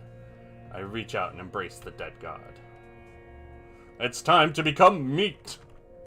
The former oracle melts into my arms, becoming a mass of organs and broken machinery, meaningless, useless parts, garbage of the mind.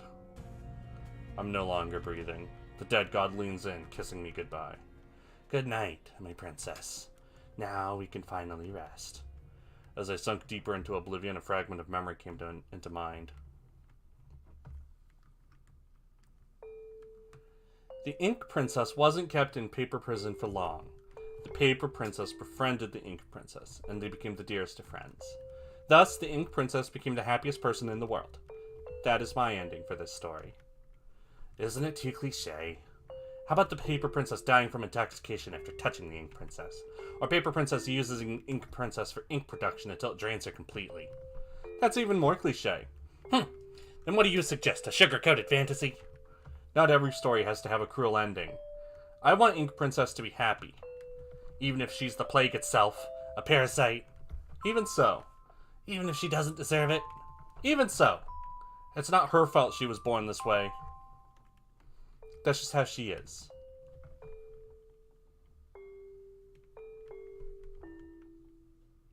Somewhere far away, the door to the smile room is opened. Somewhere far away, a lump of meat lay there, devoid of a soul. Somewhere far away, a false god wept over a mere disposable vessel. That's right. In the embrace of a dead god, I'll eternally rest among stars. Rejoice, Seth. This is my happy ending. Black End, Everlasting Oblivion. Hello, Charlotte, Episode 2 end. But there are other endings, so let's go and see them.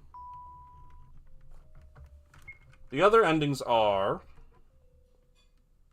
different. Let's say.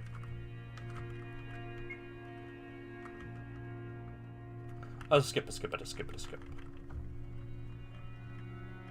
Vote for Henri. I hope your decision is the right one, Seth. This way I'll fulfill my promise to both C and Henri. I'll give my vote to Henri. Henri looks at me in surprise. You actually voted for me. We made a promise, didn't we? Right, we did. We sure did. Look, Henri's voting for you too. Henri chooses my name in the list. Attention, please! Everyone stop voting now! We will now count the votes. Please wait for a moment.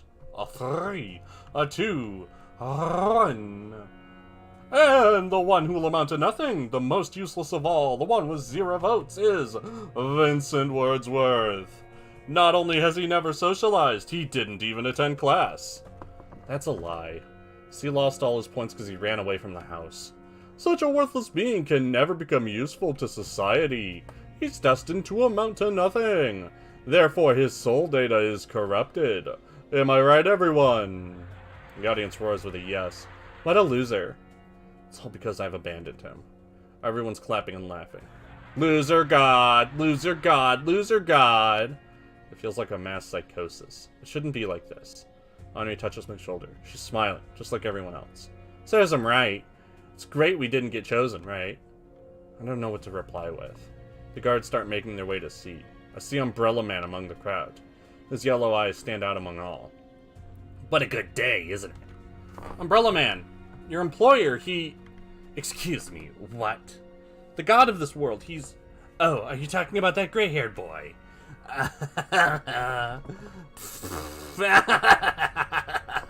Oh god, my stomach hurts from laughter. I expected nothing less from you, to be honest. Unfortunately, that boy is a perfectly human being, not special in any kind of way. Come on, take a good look at him. I call out to C. Vincent!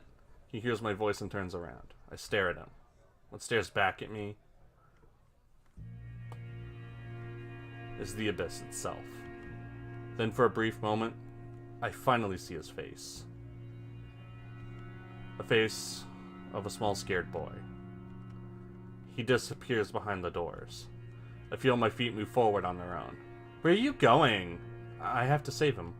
Are you insane? Forget that loser. I saved him once, and I'm now responsible for his life. No, you're not. You'll stay here with me. I'm sorry, Henri. I have to go. Wait. Henri grabs my sweater. I won't let you go. People don't return from the smile room. You'll stay here, where you belong, with me. I break free from her grip. I'll be back in a moment, alright?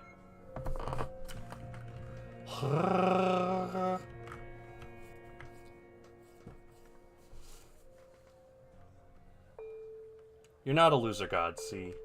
I think you're wonderful. You're wonderful exactly because you're flawed. Because it makes you so very human.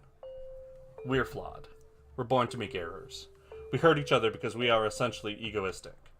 That's why I want to know you better. I want to know you better. That is. C is lying on the table with his eyes open. Vincent! I'm so glad you're safe. Thank God. Wait, Miss Wiltshire. Something's off. There's no data in this vessel. There's no soul inside. What are you saying, Frey? Vincent is breathing. He's right here. What I'm saying is that it's a lump of meat lying on the table. It's not a person. It can't be. No way, you're lying. I do not tell lies, Miss Wiltshire. We were too late. I feel the ink rise in my throat. Everything begins to collapse. It's not fair. Not fair. Not fair. Not fair. Why has it come to this? Such a ruthless world. Such a cruel world.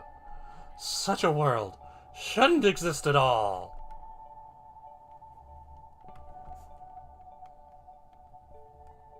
I will consume everyone and have them sleep peacefully inside my belly. No one will ever hurt anyone, and no one will get hurt, because no one will feel anything. Humanity will ascend to a new level and evolve into something greater. And that is the Pythian depiction of the oracle that you see near the end of episode 1. So I rose above all cities and countries, and ate and ate and ate until my belly was full, until it hurt so much it was hard to breathe. I ate my classmates, my parents, my imaginary friends, and the oracle itself. I ate the lands and the buildings. I ate junk food and concrete altogether.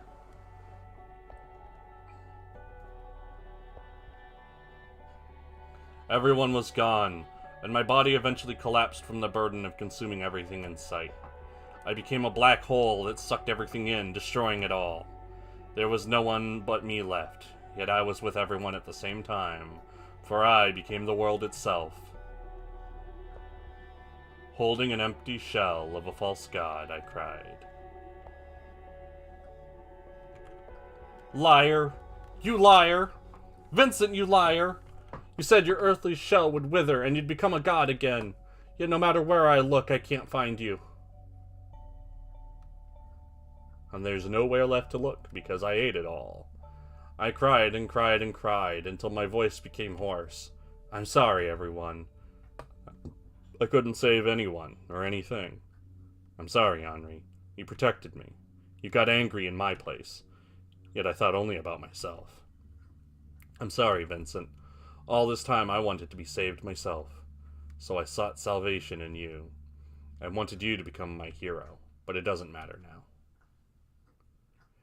Now that's too tragic. Don't you think, my dear? You... Hello there. You're still alive? My dear, that's a harsh way to put it. Of course I am. The world you've consumed is like a particle in the vast universe. Then why are you here? I've come on my own accord. I clutch Vincent's body close to mine. Easy, easy. I'm not there to take him away. Instead, I've brought you something. Umbrella Man brings out an item he was carrying. It's a box. What is it? What does it look like to you? A soul cube. Then a cube it shall become. It's a copy of this boy's soul. It was rather hard to get. I'm afraid the original is destroyed, though. Souls have backup copies? Well, of course. Data backup is essential. You must have thought you were able to go back in time, when in reality your soul cube copy was loaded into a new body every time you died. You'll note she has yellow eyes now, and more than that she has 3 eyes, just like the female Pythias. I never thought it was like this. Although you cannot bring this boy back to life, with a soul cube he won't vanish from this world completely. So no matter what, I couldn't save him in the end. You can still save his soul. If you open the cube, you'll release his soul data. He will become a stargazer and pass the purgatory stage. Who knows? Perhaps he'll want to stay with you afterwards. Anyhow, enough with idle talk. Charlotte Wiltshire, you've consumed the energy of an entire world and an oracle and made it part of you. You can convert the energy inside of you to create life from zero. When it runs out, all you have to do is consume more. In short, you've become a god. A binge eater at that.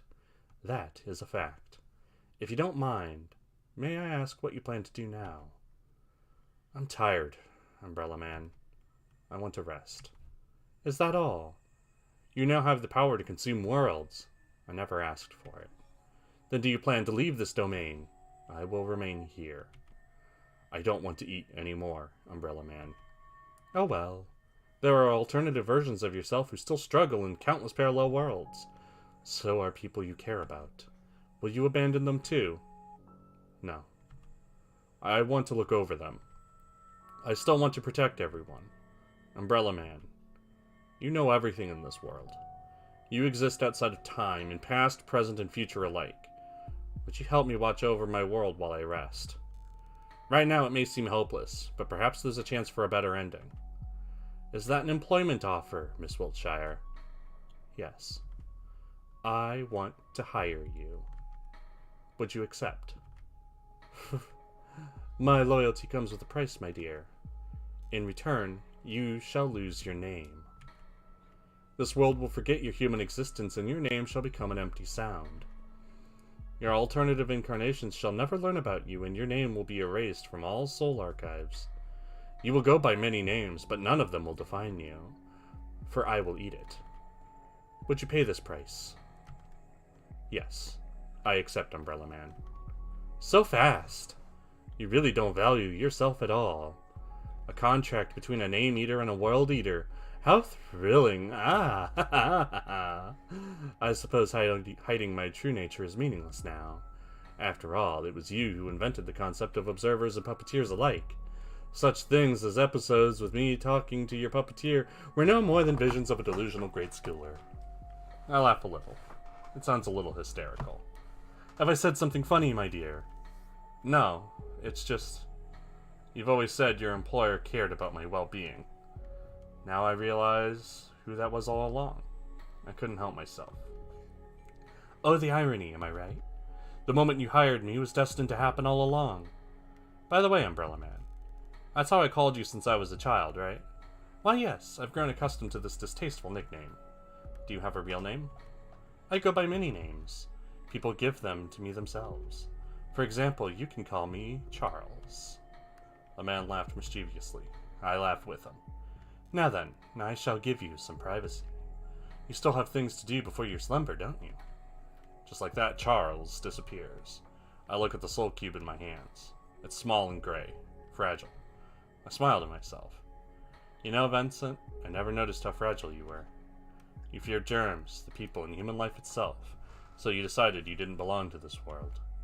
I wonder how it felt all this time. I was so fascinated with you that it made me ignorant, although ignorance is a trait we share. It's time to let you go. I open the soul cube. Its contents disappear. See you later, Vincent. I take his body in my arms and get up from my knees. Everyone, Mag, Cat, Felix, Aiden, Bennett, Florence, and Huxley, and many, many more walks behind me. As long as I exist, they won't disappear. After all, I've created them.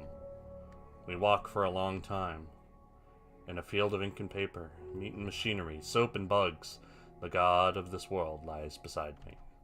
He will, too, wake up one day. Good night, Vincent. My eyelids become heavy. I know it'll be a dreamless sleep. I don't want to dream anymore. I finally close my eyes.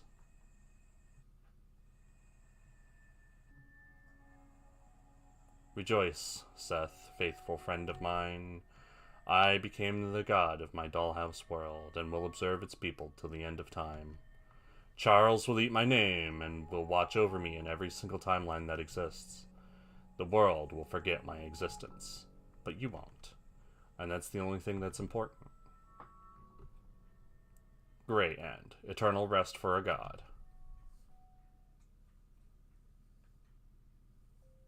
What a good game.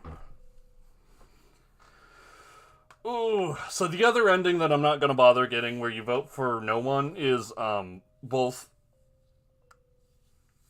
Charlotte and Ski get chosen for the Smile Room, and basically the gray ending happens, but without the denouement. Charlotte just like eats everything, and then Umbrella Man is like, "Wow, you done fucked up, huh?" So I'll leave it there. I'll leave it on the gray ending.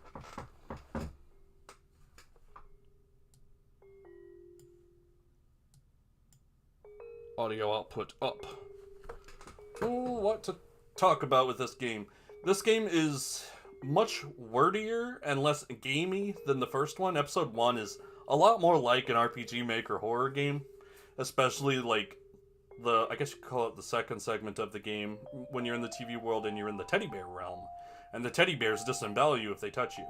And so there's a lot of being chased by scary monsters and instant dying if they touch you. That doesn't happen so much here. There's just sort of little pitfalls here and there to give you a bad end. It happens a lot in the first game, not so much here. Anything from the first game that I left out? I think I got everything, besides what was also covered in here, like the origins of the aliens and such. Mad Cat was a cat, became a maggot. Aiden was... Interestingly, Aiden was originally supposed to be one of the aliens, but then he got retconned to be Krampus. For what that's worth. The Pythians... at the end of... Near the end of episode 1, when you're about to meet the Oracle, you go to the Slaughterhouse realm, where all the Pythians who engaged in the God Hunts are, and you, like, put on an executioner mask to blend among them. But otherwise, there's just tons and tons of dead Pythians, like, hundreds of them. Such that the world is, ankle deep in blood. What else? Oh, yeah, that's right. In the beginning, you, like, order food from a DoorDash sort of deal, and, not a maggot, a cockroach is the one who delivers it. So yeah, bugs are shopkeepers, I guess. And that's consistent across both games. There is an episode 3. Charlotte is in it. Not this one, though. You know, there was talk of parallel worlds and timelines. There are other Charlottes. There are, I think, 8. There's this Charlotte. There's Q84, V19, 081, Eden, there's Core, there's Delirium, and there's one more I can't remember, but I'm pretty sure there's one more. But man, I really dig this game. But I could see it. This one's a hard sell to people because there are a lot of very upsetting things. A lot of things I didn't comment on, and I guess I'm going to comment on them now. Like, although you never see it happen, Charlotte was self-harming. When was it Bennett? No, it was Felix who noticed that her arms were bloody, and that he drags her over to Huxley. And he says that it's a disease of the mind that's causing blood to come out of her arms. Like, yeah, that ain't it. That ain't what's happening, and they all know it. He just is framing it in a way that Charlotte expects him to. Because the game, again, wants to sow confusion as to whether the tenants are real. And, like, they might be. One thing worth noting is when you see Bennett with the chainsaw in, I don't know if it's episode 3 or if it's one of the side games. Charlotte finds a chainsaw and she mentions that she's not strong enough to pick it up. So, like, how'd that happen? And in general, the tenants do seem to affect some things that Charlotte couldn't have. Like, maybe she was able to cut her own hair and it wasn't actually Aiden who came to her rescue. That she had a change of heart from what she was about to do, which is miss her hair with the scissors, and she actually just gave herself a nice haircut instead. That's plausible.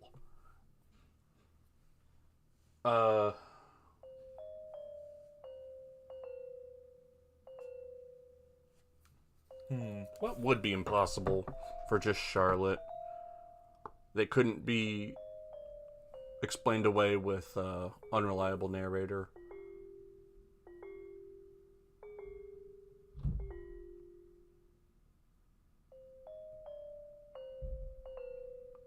All the soap's going somewhere, but probably just down the drain.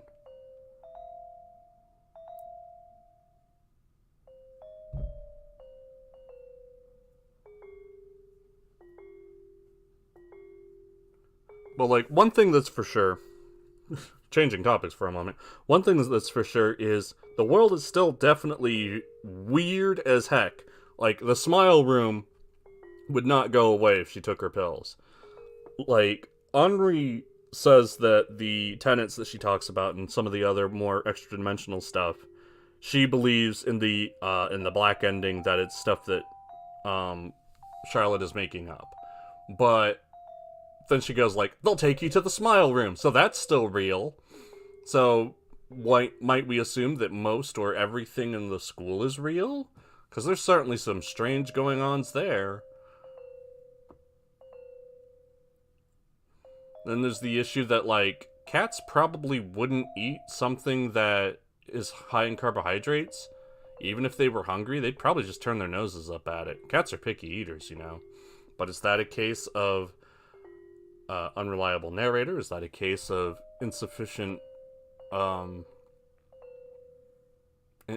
research? Are we just hand-waving that? Because I suppose maggots would eat anything, even if it's bad for them. So if they are maggot cats, then yeah, they probably would eat something even if it were poisonous to them. Poison works really well on invertebrates.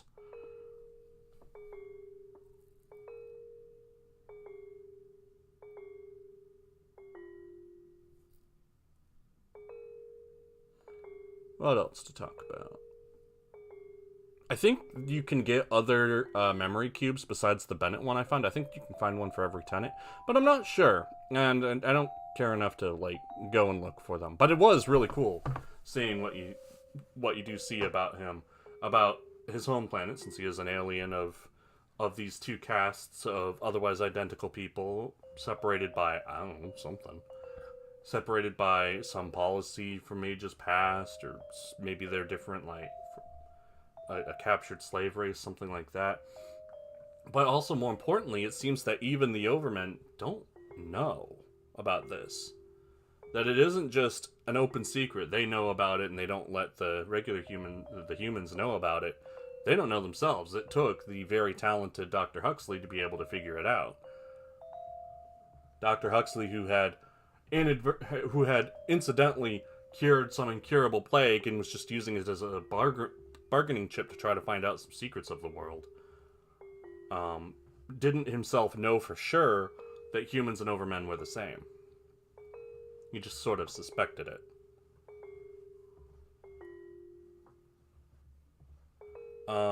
I do believe this is the only game from this developer in the bundles. I am going to take a look.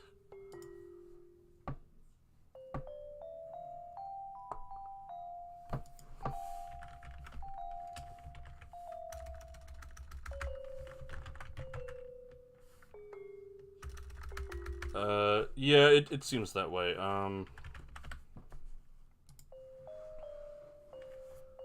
View all about Aeternam.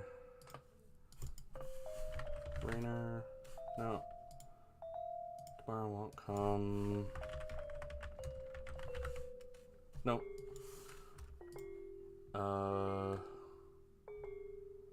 Yep, that's the only game from this developer from the bundles. But man, I really liked it. I thought it was really something special. The 1, 2, 3, 4, 5, 6 puzzle. That bugs me, because there were a lot of find out the password puzzles in the first game that I thought were really good, and that just sort of wasn't one of them. The gaminess of episode 1 is a lot better, but I mean the storytelling here is so good.